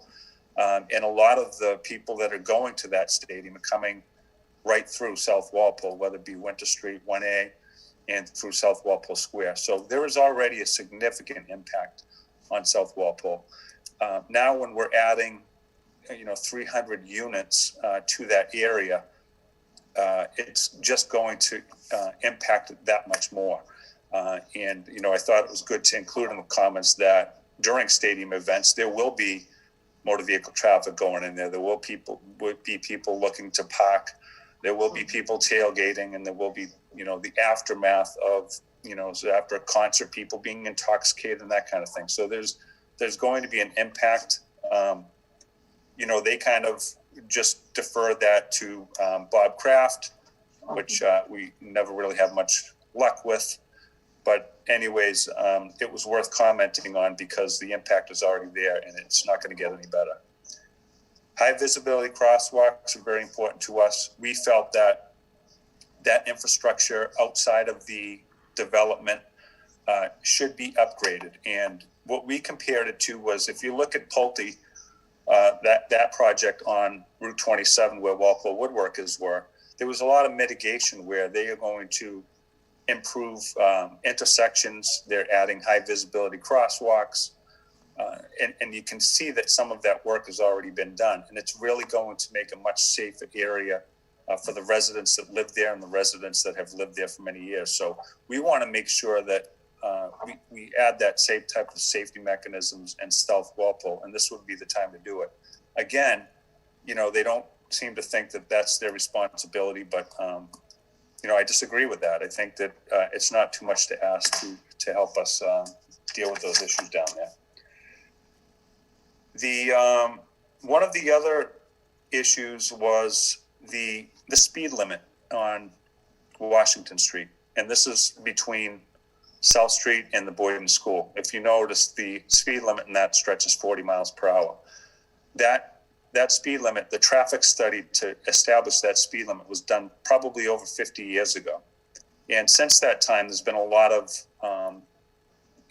increase in housing, homes along that stretch, certainly an increase in traffic and people using Washington Street almost as Route 1, right? So they're using it to commute back and forth. And in the early stages, we had asked that when they do their traffic study, that they include that stretch of Washington Street into their traffic study so that we could use that in approaching DOT and perhaps reducing the speed limit at 40 miles an hour down to 35 in that stretch.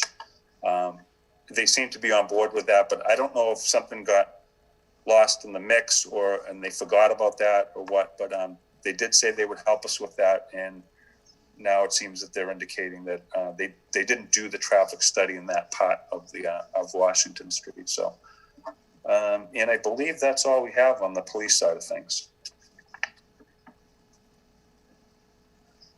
Hey, thank you, Chief. Board members, any questions for the chief?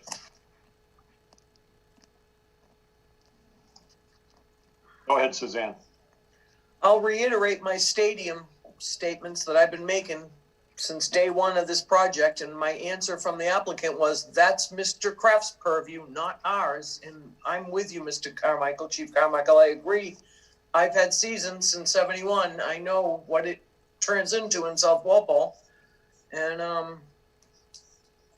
they don't seem to care. And I know people are going to be driving on there. They're going to see flat grass. They're going to park on it.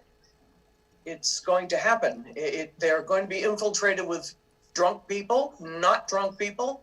Lots of people will be driving down that road during games. And you know it, and I know it. And it's Mr. Kraft's problem. It was the answer I got. But I appreciate you for bringing it up. You're welcome. And it's not Mr. Kraft's problem. He's not going to be there when we want to call and complain. So it is important that they realize the impact that it will have on South Walpole and the addition of the other units and the impact that will have. I mean, it's going to be there. It's there now. So. Yep. Thank you.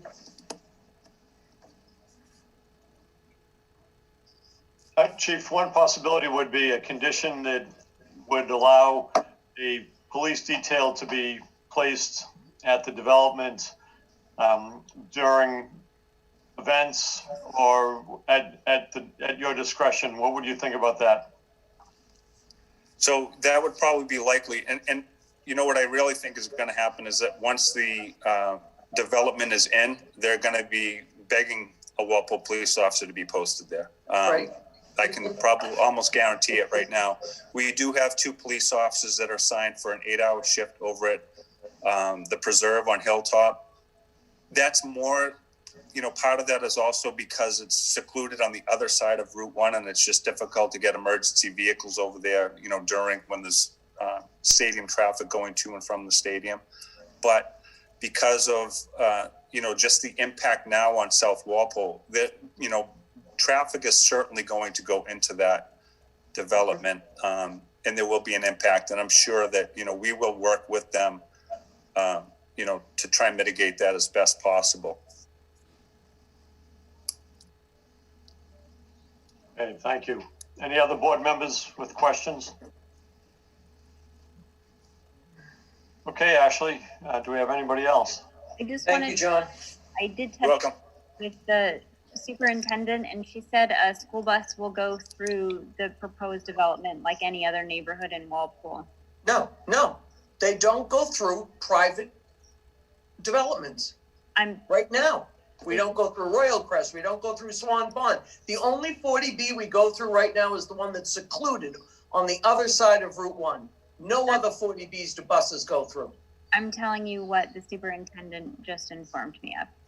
He said it would go through the site like any other neighborhood in Walpole. I'd like to add to that the school buses don't travel down Old Post Road. They don't. Either. So it doesn't necessarily only pertain to 40Bs, but that statement may not necessarily meet this application. Yeah, exactly. Okay. Very good. Ashley, anything else do we have anybody else in the queue to address the board? Not from the town department heads. Okay, good. Okay, at this point,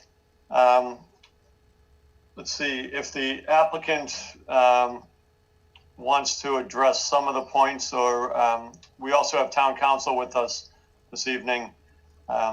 Amy, how are you? Good.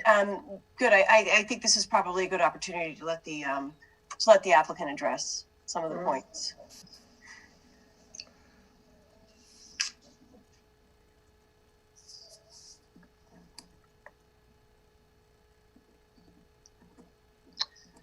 So I'd request that you unmute my team so that we can all address the points. Chairman Lee? Yeah, that's fine. Let's hear what the applicant has to say.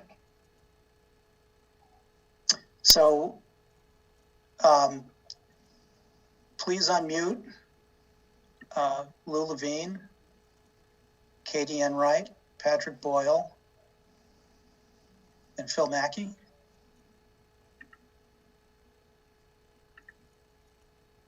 Sorry, there was one I missed. Was it Patrick Boyle, you said? Bogle, yes. Bogle, okay. All right, I think I got everyone. So first of all, I appreciate all the comments.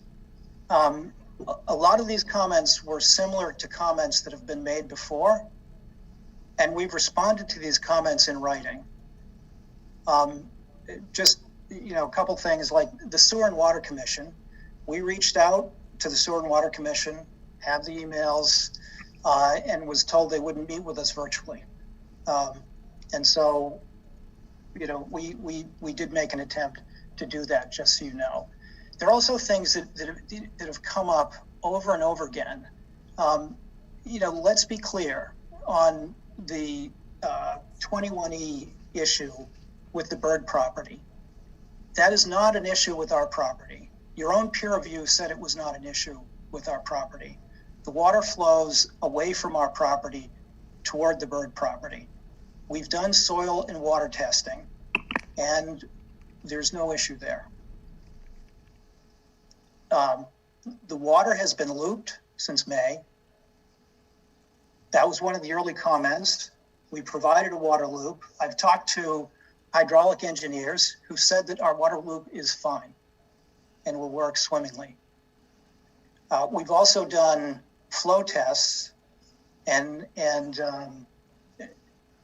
have determined that there is sufficient flow to work with our fire system.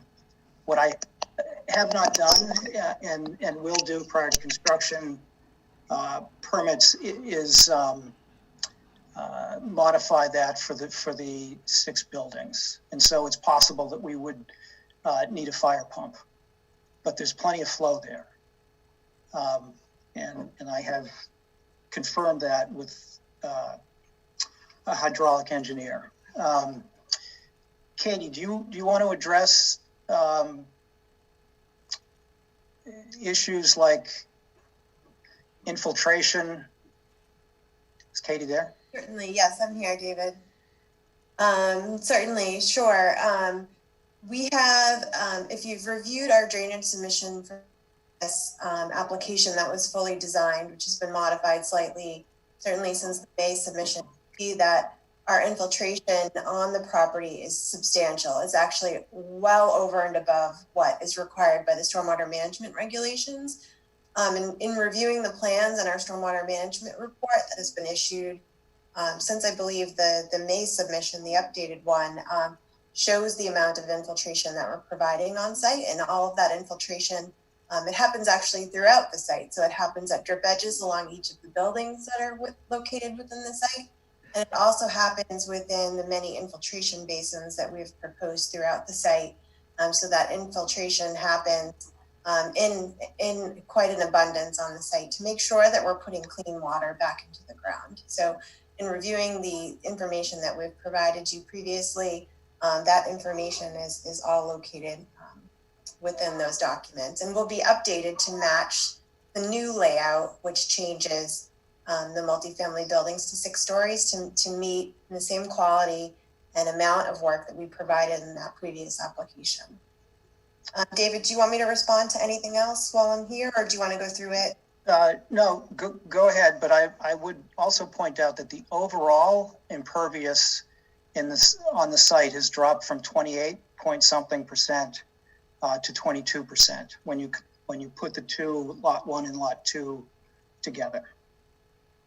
Correct. So what we've tried to do there is again, provide increased infiltration over and above what's required of us, and also make sure that water is clean that goes back into the ground, and spread it throughout the site too, so that infiltration is not happening at one specific area, but actually it's spread throughout the project site. I also wanted to respond a little bit, if I may, to some of the fire chief's requirements. Certainly we actually met with the fire chief prior to the original submission, way back when, to discuss some needs regarding the fire truck and the turning radius. And as you can see from our new submission, our layout submission, we've basically taken out one small dead end road. I believe previously it was road D. And even though it was less than 150 feet in length, which would allow, per the standard, a fire truck to back up, we have removed that road from the plans altogether and re-lettered the roads on the plan. Road B is still a dead end road, and what we've provided for the standards is a 3-point turn at the end of that road. which meets the fire protection standards. Everywhere else throughout the site, we have a forward motion for the fire truck. We had provided an incredibly detailed fire turning analysis with the Walpole fire truck with the previous application or the previous plan set that we prepared back in May and issued that to the Walpole or as part of the submission to this board. The swept path analysis was done by a professional engineer and shows not only that a fire truck can move throughout the site, but that a car could actually be going in the opposite direction and the fire truck would still be able to pass through the subject site. And we would be able to provide that easily for the updated layout that we've provided to this board based on the new kind of multifamily area. I believe the comments that you heard tonight from the fire chief was also regarding the cul-de-sac and the plantings areas within the cul-de-sacs.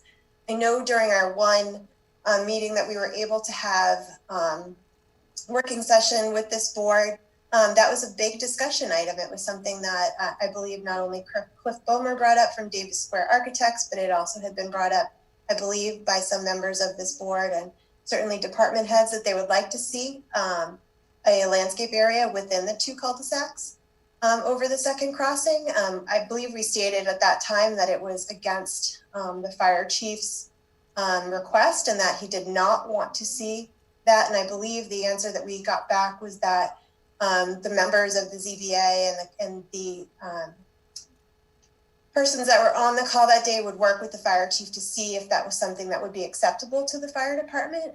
So since then we had added those landscape areas back into the plan. Certainly we had taken them off at the request of the fire chief. And regarding the dead end. One point to make there is that they're not really landscaped areas, but they are pervious and grass. And so, with mountable curbs. And so a fire truck could get around them. And I believe at the work session, the Tetra Tech agreed that there was really no regulation against them. You see them all everywhere. And so it was a wish on the one side by the fire department and a wish on the other side from people interested in aesthetics and recharge. And since I don't believe that there's a specific regulation against it, we're not asking for a waiver. Right. Also, right. Regarding the fire department's comments too, we had also spoken at length with them about the location of hydrants, and we had agreed to meet with them. I believe the previous plan showed the hydrants in areas that the fire chief had previously approved in our meetings with him, and we would certainly be looking to do that upon the new layout that we have for the multifamily area. We also talked at length about parking, and certainly there's a balance in parking that we want to, certainly we don't want to pave everything for that one party somebody might have along the road. We've provided almost twice as much parking in the single family residence area. Each of those units has parking in the garage and parking within the driveway. And at the fire department's request, we added some visitor parking, especially over that second crossing, and then also within the area of the single family housing and duplex housing upon Road D. In the multifamily area, in the townhouse area, we certainly have more than adequate parking there also. Again, we have units that have parking in the garage and exterior. And then in the multifamily area, there's been significant studies done about the parking needed in that area based on different studies that have been done regarding multifamily. And at this point, we're at a ratio of, I believe, 1.65, 1.66 parking spaces per unit, which has been deemed to be adequate in the multifamily area. I think we're at 1.73. Okay. And Mass Housing asked that we go below 1.65. And I think there's a balance between what people know works at the state level and what local people want. And I think 1.73 will work and is more than adequate. You're correct, David. Sorry about that. Patrick actually is correcting me also. Regarding the And that was so that there was no parking essentially on the sides of the road. What we're showing throughout the project is a 24-foot wide road. The only area that's reduced below that is the separate sections that are governed by the center boulevard. And that one-way section that's 20 feet wide that allows for connectivity between the single-family homes and the multifamily homes. And I believe the fire chief stated that although we have one in and one out, the boulevard entrance with the 16 feet on both sides at the boulevard as we come into the subject site meets the requirements required for access. And we're certainly happy to, go ahead, David. And I want to emphasize that it meets the regulation, it meets the requirement. Go on. Right. Looking at some other comments. We've been working extensively with the Conservation Commission. I know Landis spoke a little bit to that. We've now changed the project pretty significantly in the eyes of the Conservation Commission based on the areas within the 200-foot riverfront and within buffer zone of both bordering vegetated wetlands and the vernal pools on site. They have driven quite a bit of our redesign of the project as we've moved forward. I believe Landis spoke to it, but we have been pushed essentially the whole project outside of the 200-foot riverfront area, which was important to the commission. It was also very important to the commission that we try to adhere as much as possible to the 25-foot no disturb. And we have at this point, except for in 3 areas, the 2 crossings, which obviously we need to be within the 25 feet, and then the fire access road, essentially between the multifamily housing and the single family housing. Those are the only 3 areas now that were within the local bylaw of the 25-foot no disturb. We've also worked considerably on our wetland replication plan, the stream crossings and the stream crossing standards, and essentially looked significantly at reducing the footprint of the impervious on site to essentially minimize the disturbance to these areas. One thing I would also want to point out is that the second crossing is permitted. Period. End of story. It's just permitted. We're under 5,000 feet. We sent a memo at the request of the chair of the Conservation Commission wanting backup that it was permitted. We sent that memo out today, and it's very clear that that second crossing is permitted.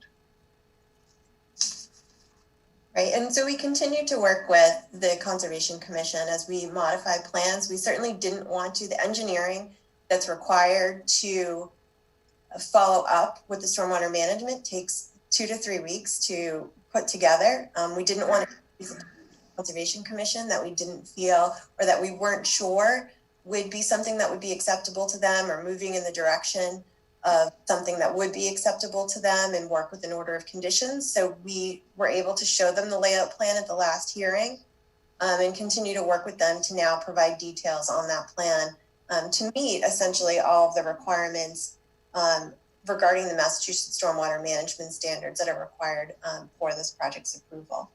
A lot of the other information that was brought up tonight, there was significant information, certainly that Landis brought up too, regarding the stormwater management controls during construction. This is all stuff that we have to produce as part of the stormwater pollution prevention plan.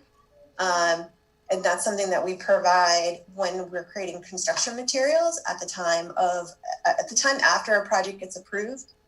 And we start preparing more detailed plans and calculations, something like a phasing plan, interim stormwater controls. This is all something that's required by the EPA and the NIPD's permit that we will have to apply for prior to the project going to construction.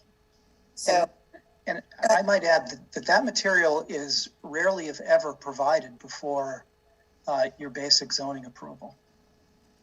Correct. This is something that we usually provide after an approval and prior to construction.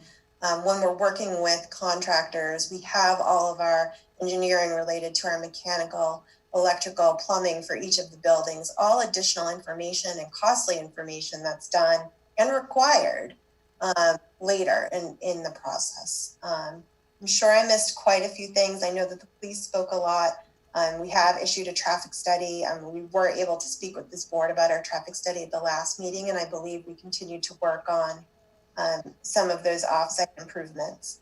I'm sure I missed quite a lot. As David mentioned, we did produce a fairly substantial letter quite a few months ago that spoke to all of these town departments, not certainly the ones that were issued today, but the previously issued comments. I would urge the board to please review, and certainly the department heads to please review the information that we have provided. I think you'll find that a lot of it is things that we committed to and committed to provide prior to construction, which is very usual for these types of permits. David, I'm not sure if you or Phil have anything else you want to offer tonight. Well, yeah, so one thing is relative to the school buses. So I want to make it clear that very, very early in the process, we met with the school department and the bus company. We went over our plan, and they said they would bring the bus through the property, and we showed them the route, etc. And that's what they said they wanted to do. And I want to be clear about that. Switching back to sewer and water, the Sewer and Water Commission has proposed that we fund some studies that are roughly somewhere in the neighborhood of $45,000. So the law is that the town has to provide sewer and water, and that it's if there is some issue directly related to our project, right in front of the project that we can fix, fine. Otherwise, the town is obligated to provide the sewer and water, and we're going to pay if you don't waive the fees for the affordable units, around $1.25 million in connection fees. And the purpose of those connection fees is, to fund anything that the town needs to do to fulfill its obligation to provide sewer and water. So, that's a tremendous amount of fees, and it's a very profitable transaction for the town. It was mentioned that in a previous project, the preserve, there was some issues with pumping stations, etc.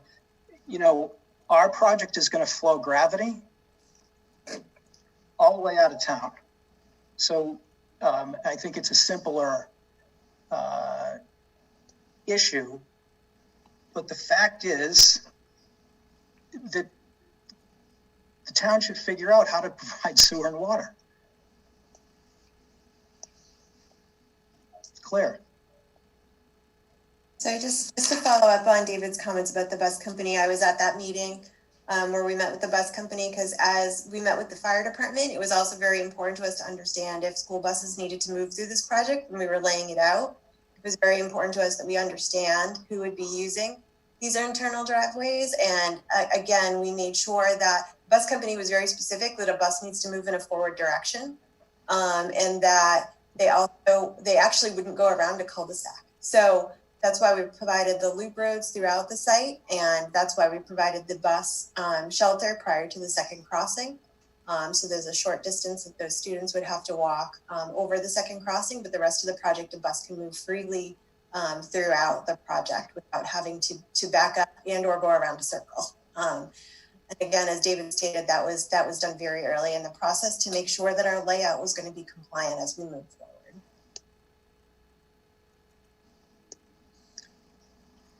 Okay, thank you.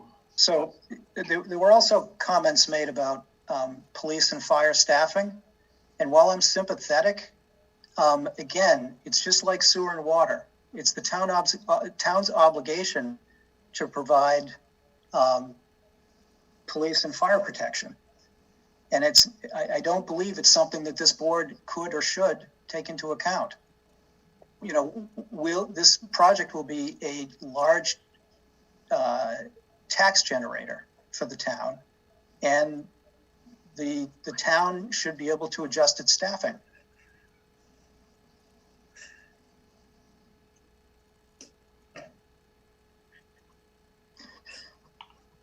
Okay, I have a question for Judy Barrett at this point.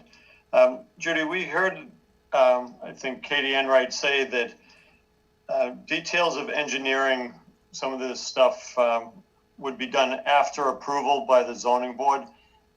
Is that common on developments like this, or should it be, do we need to work out the details now, or can we wait? Well, I mean, typically the plan at this stage is a preliminary plan. The final plans that are filed at the building permit stage are construction ready plans. You know, once in a while I see that degree of plan completion in a 40B, but not usually. I mean, the issue is the plan that you have, you know, clear enough for you to determine that the project is feasible and that it's going to be safe, and that you can condition the project in a way that that would allow the building inspector down the road to get a plan that he can look at and say, yeah, this construction plan that you're filing with your building permit is consistent with the plan that the board approved. So I mean, it has to be clear enough and detailed enough to allow someone to make that determination later. But it's not uncommon for the plan at this stage to not be, you know, perhaps what you might be used to seeing for, say, a site plan review process. It's not uncommon. Okay. Some developers go farther than others, but the law is pretty clear. It's a preliminary plan. I mean, Amy may have a different opinion on this, but that's what I see. Okay, thank you, Judy. You're welcome.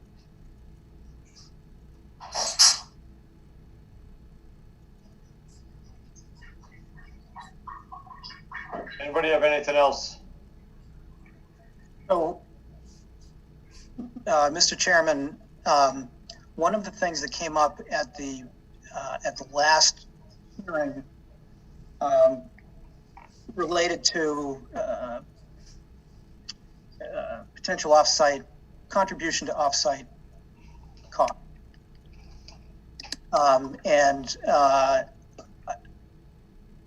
Can Leslie share a screen?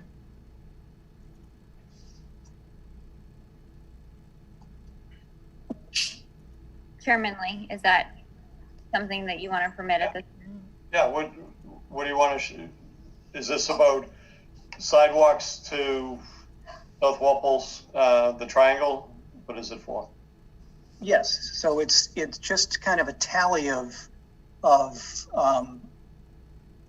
my traffic engineer's cost estimates in relation to you know, what I've proposed for contribution to offsite costs. Yeah, that's, if you can present the, I mean, you gave us a number the other day, and I mean, we can talk to the town engineer to find out what cost is per foot for sidewalks. I think I have an idea on that. So what I proposed was to use the same, or to use an average of what the two apartment complexes downtown contributed, which is $585 per market rate unit for 225 market units for a total of $131,000. And so we used a cost estimate of $110 a foot for a sidewalk along Summer Street to Neponset, $25,000 for a flashing crosswalk at the Boyden School, which is not something anyone at the town asked for, but seems like a good idea to me. The speed limit study that the police chief asked for, which again, you know, to do that, you need to set up speed counters further down Washington Street, which we did not do. It wasn't part of our study, but the approximate cost would be about $7,500 to pursue that. And then, you know, pavement markings and signage at the triangle, you know, for do not walk signs, etc. So that comes up to $97,000. 10% contingency, so maybe $107,000. The sidewalk from DeLapa to Winter Street that the police chief was talking about is clearly not part of the project. And I think it's around 1,000 feet and would cost somewhere in the neighborhood of $100,000. So, you know, my point is that without that, what I've proposed should cover the cost and then some. So it would cover about 123% of the cost. I'm sure that the town engineer would find a way to spend that difference. And then if the town wanted to include DeLapa with its own funds, then our contribution would be 62% of our cost estimate. So I just wanted to point that out, that $131,000 will make a substantial contribution toward offsite costs. Okay, thank you for providing these costs. And then, Mr. Chairman, what is the purpose of the hearing tomorrow night? What did you want to accomplish? So for tomorrow night, and we don't have to have that hearing, that was for the peer reviewer. Sean Reardon was going to provide, I believe it was Sean Reardon, is that correct, Ashley? Yep, so. Sean Reardon was going to provide his comments and his updates, but we're going to just have him submit the memo to us. So I don't think that meeting's going to be necessary unless there's something comes up tonight that determines that we do need to have the meeting for tomorrow night. Mr. Chairman, this is Lou Levine. Sure. If there's going to be another memo submitted by Mr. Reardon or anybody else, the applicant should have an opportunity to respond to it before you close your hearing. So in other words, I don't want to get anybody grumpy about this, but you know, once you close the hearing, you can't take any additional evidence. And so if Mr. Reardon submits a memo and there's no further hearing, then you shouldn't consider the memo. So, you know, I'm not trying to get into dispute. I'm not trying to be grumpy. It's just that you can't take a mere, information that the applicant has no ability to respond to. And you really shouldn't be taking information that's not submitted, through the public hearing process. Mr. Chairman? Yeah, okay. Amy Questle, Town Council, would you go ahead? Sure. So we have a lot of comments that haven't been addressed. Plus we have our peer review report coming in. So I would suggest that you continue this hearing to the end of November. And then that way we can get the comments from Sean Reardon. We can then, the applicant can then address those comments. There's a list of things, at least that I have, and I'm sure I've missed some, that haven't been addressed tonight by the applicant, which I don't begrudge the applicant. He's, there's a chance maybe he's hearing some of these things for the first time tonight. But one most significant thing with regard to public safety, which is a local concern. The definition of local concern includes public safety. And one of the big issues with the public safety was the two entrances in the garages. That, has not been addressed at all. The other thing is the applicant's own engineer just, a direct quote was that the plans have significantly changed with regard to conservation. So we are dealing with completely different plans that we received on October 22nd. So I think that once we get these comments from Sean Reardon, which are going to address the new plans that we just received, we would need to give the applicant, I agree with Attorney Levine, we would need to give the applicant time to address those. preferably in writing.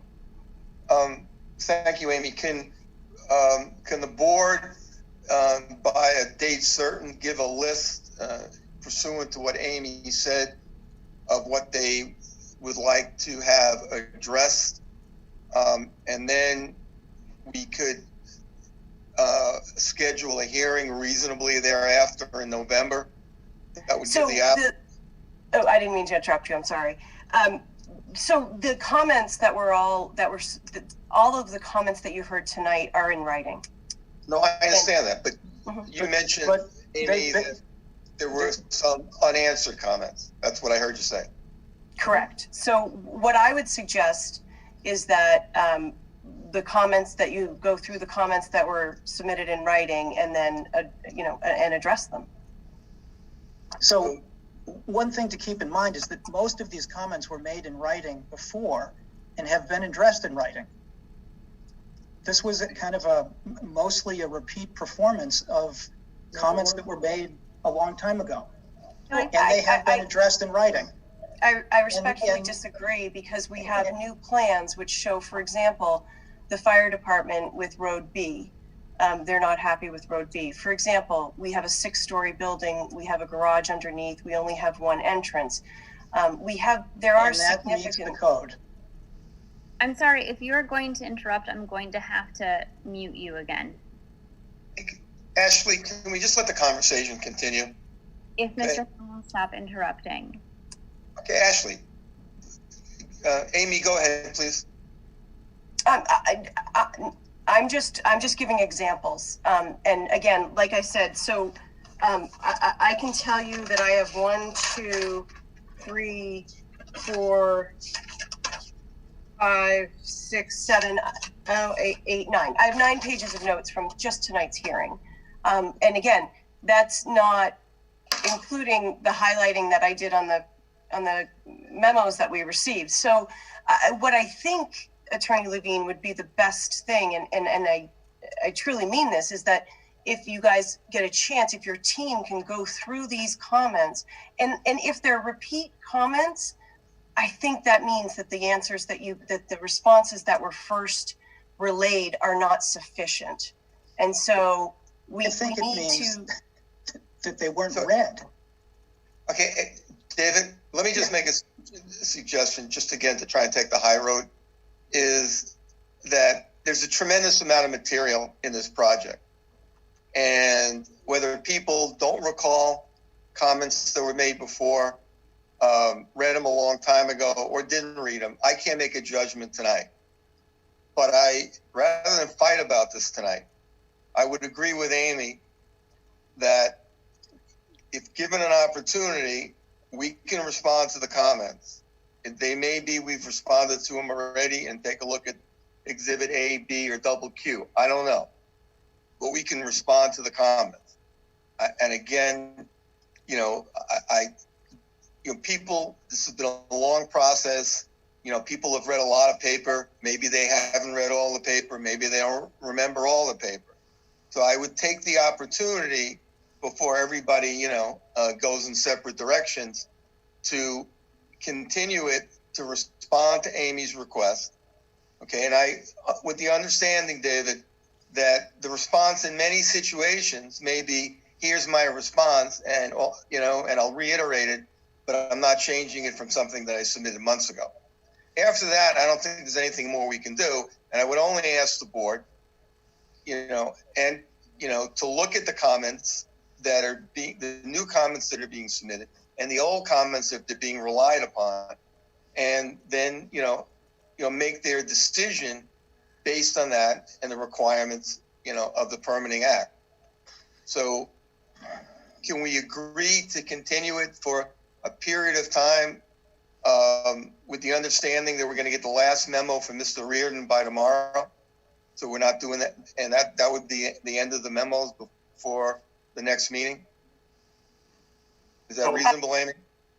What I think is reasonable, Attorney Levine, is to receive Sean's memo, get it over to you guys, and then have you guys address all of the comments. I agree. Yeah, and then I think we go from there. If there's if there, because of these, and I don't anticipate this, but maybe when these comments are addressed, there's another plan change.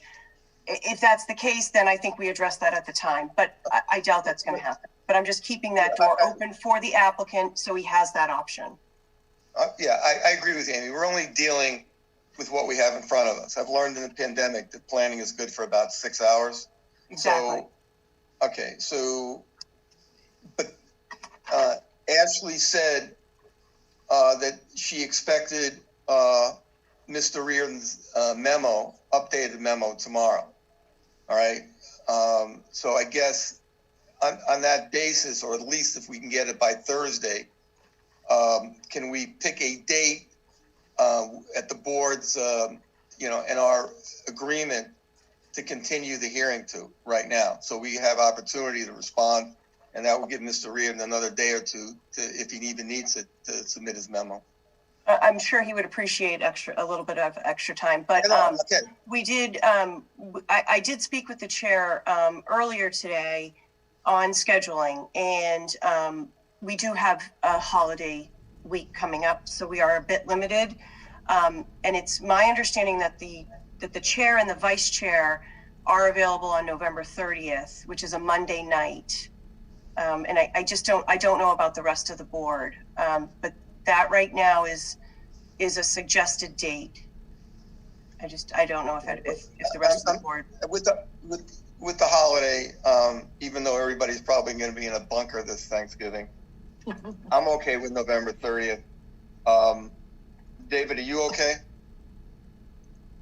Is it possible for the board to make a commitment to issue the decision 40 days from tomorrow? No. No? I mean, is anything that, any way that we respond going to make any difference here? Hopefully. David? If I might, I mean, that kind of question is not helpful to the board. I mean, whether it makes a difference or not is what you choose to put in front of the board and how you choose to respond to the comments. And it's completely up to you whether you want to respond and how you respond.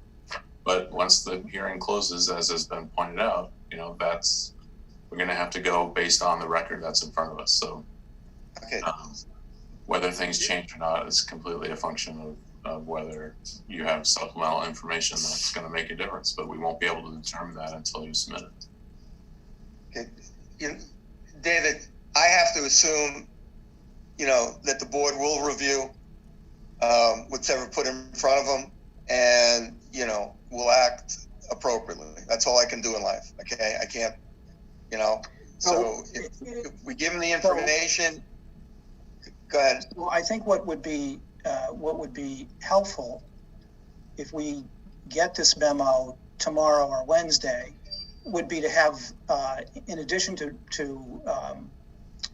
responding in writing, would be to have a work session so that we get to go through it and gain some kind of agreement, potentially, so that we at least understand. I have no idea what this board wants. We've been at this now for 9 months. We've only been allowed to speak at 3 hearings. I just don't want to waste time. So Mr. Hale, I can tell you that that the engineering, the peer review, in my opinion, has been very clear as to what they see as issues with the project. And I'm not an engineer, but it appears to me that one entrance in and one entrance out is a problem. So that's not going to change. That is not going to change. So, if so then I'm not sure if a work session would be valuable. I have no way to change it. So I'm just being honest. It's not going to change. So it meets the standards, and I'm confident it will be upheld. But if the board is not going to vote, is going to deny the project based on that, there's nothing I can do between now and the 30th to change that. We've known that from day one.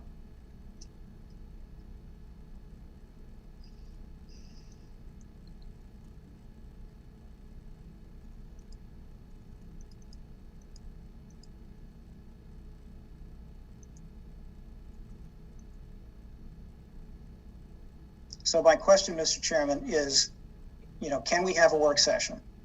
No, we're not going to have a work session because we did a work session before and I wasn't happy how it turned out with plans being updated and then submitted to the board before we had time for the peer review. So I don't see that a work session at this point would be helpful unless town council tells me that it does make sense.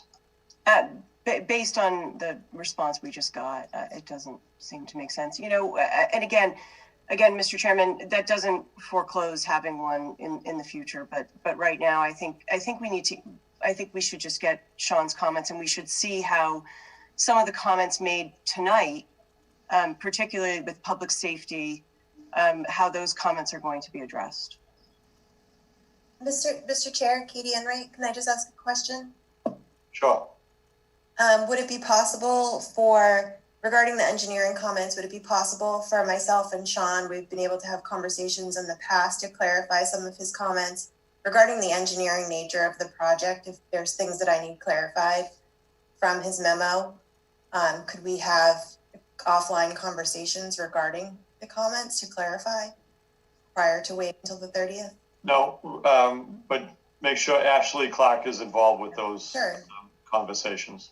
Of course, Ashley, no, it's just very helpful. Yeah, as we've done throughout this process, I'm happy to coordinate any phone calls or conversations that need to happen.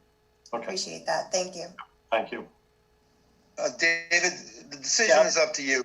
If the board is inclined not to approve the project because of the second access, so be it. If alternatively there are other issues to be worked out, and from what I heard tonight, and again, I'm speaking for myself, this is totally editorial. I don't see anything that was said tonight that either isn't being complied with or can't be addressed either in the final plans or couldn't be addressed as a condition. So I didn't really see any, in my opinion, with all the comments that were made tonight, any real deal busters that would prevent the approval of this project on some level. So I guess the question is, what do you want to do then? We have to do this vis-a-vis the Zoom thing, so that's unfortunate. But go ahead. Right. So I'll continue to the 30th,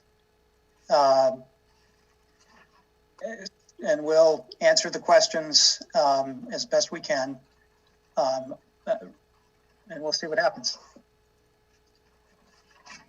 Okay, Amy. Mr. Chairman, yes. Can we get not only Mr. Reardon's memo by Thursday, but can we get any and all outstanding memos? We didn't have these memos tonight. We were hearing them for the first time. So it's difficult to adequately respond when the departments are presenting their memos that were submitted and we didn't get them today. So if there are any other memos out there that we haven't gotten or they're not on the website, can somebody make sure they just put them on the website by Thursday? Yeah, I want to let Ashley address that because it looks like she wants to comment on that because I believe everything's being posted right onto the website. Yeah, so Amy, the board secretary, on her day off has been posting things to the website in anticipation of this hearing tonight. And I did just want to note for the record, the applicant received many of the memos on Friday. And the reason for this hearing was because the deadline of 11/10 was pushed on us. We had a penciled timeline where we'd address these things kind of incrementally. And so we wanted to be able to get all this on the record for the board in anticipation of the board needing to close on the 10th. So it wasn't. Ashley, the reality is that the 3 memos that were dated today, we didn't have any of those memos until they were being discussed during the meeting. Sure, and I would. And one of them. Okay, that's all I'm saying. I'm not trying to give you a hard time. The reality is we had none of those emails were forward, or memos, letters were forwarded to us before the hearing, or even during the hearing. It appears that the fire department memo was posted during the hearing. So I don't care about the water over the dam. I can't, undo that. But all I'm saying, if there's any other memos that, if you could please post them, by Thursday on the website. That's it. Nothing more. Mr. Chairman, if I may, just to be clear, we received an updated or a revised waiver list for the market rate unit side late last week. We received a revised waiver list for the rental portion of the property at approximately 2:00 this afternoon. Right. I personally have not looked through either list yet. I don't know if Judy has, but I doubt it considering how busy she is. So we will definitely have comments on waiver lists, which we received today, this afternoon at 2:00. So I think we're all in the same boat. So I think that giving us until November 30th is going to allow us some time to come up with, address some of these issues. And I think that works both ways. Exactly. It works for the applicant and it works for the zoning board. Agreed. I just want to make sure that that the applicant's in agreement for November 30th to continue this until. We will David will send you another extension to November 30th tomorrow. Okay? Okay, Amy Questle, is that acceptable? Yeah, I mean, we're continuing it tonight, so it will be continued to November 30th, provided the board members are available and can attend. And then I think that I agree with Ashley. She's been working with the engineers on both sides and coordinating meetings that can continue. Judy and I and the board members will all review the new waiver lists that came in, and hopefully these comments will be addressed. Okay. Mayor, just for the record, I am not available on November 30th, but that's not an issue because Amy will be here. I have a town meeting that night. Okay. Okay, so we're continuing it to the 30th. Obviously that's, we're assuming there's going to be a meeting that night. And if somebody can't show up, I assume the Mullen Rule is available, et cetera. But,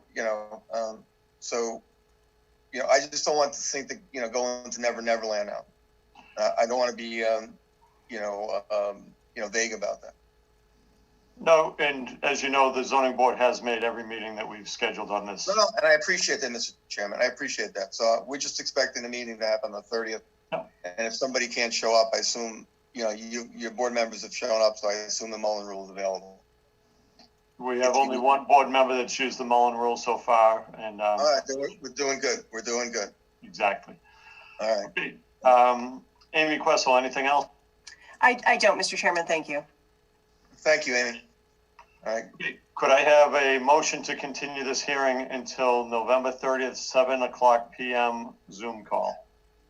So moved. Okay, moved by Suzanne, second by Jane Coffey. This has to be a roll call vote. Suzanne Murphy.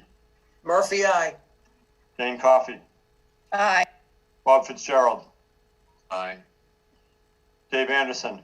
Aye. And Drew Delaney. Aye. I'm John Lee. Aye.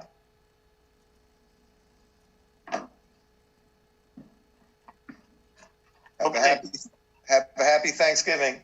Okay, yes, to you also. Yeah. So the only other thing we have for tonight is approve the minutes from last week. We had, by Amy. I'll see you guys. Thank you, Amy. Thank you, Judy. So we had there was some a revision that Ashley was going to do, I believe, on the minutes of the Second. Did somebody? She sent those out with the revision.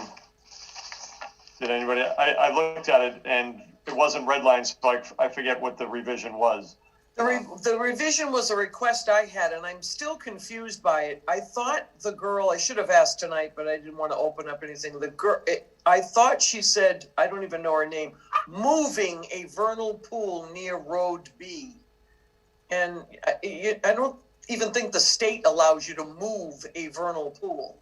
So I don't know if I need to look at the tape again, maybe. I'm not sure.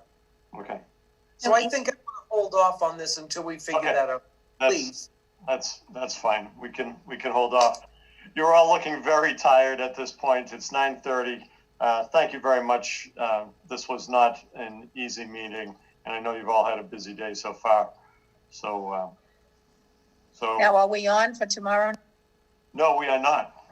We're not going to be on for tomorrow night. So enjoy the night off. We were using that as a placeholder if we had to, but the applicant, I think, did the right thing and continued this out until November 30th. And just so you know, Ashley, Suzanne, and I were on a conference call with town council today. Sorry, Charlie, if I could pause you here. We've continued that hearing, so. Yes. Oh, we can't continue what he was going to say tomorrow night, so I don't have it off. What were you going to say? So what do we have? We just have to, I have to open and close it tomorrow? We don't have to do anything. We'll just cancel it. Yeah, we can cancel it, right.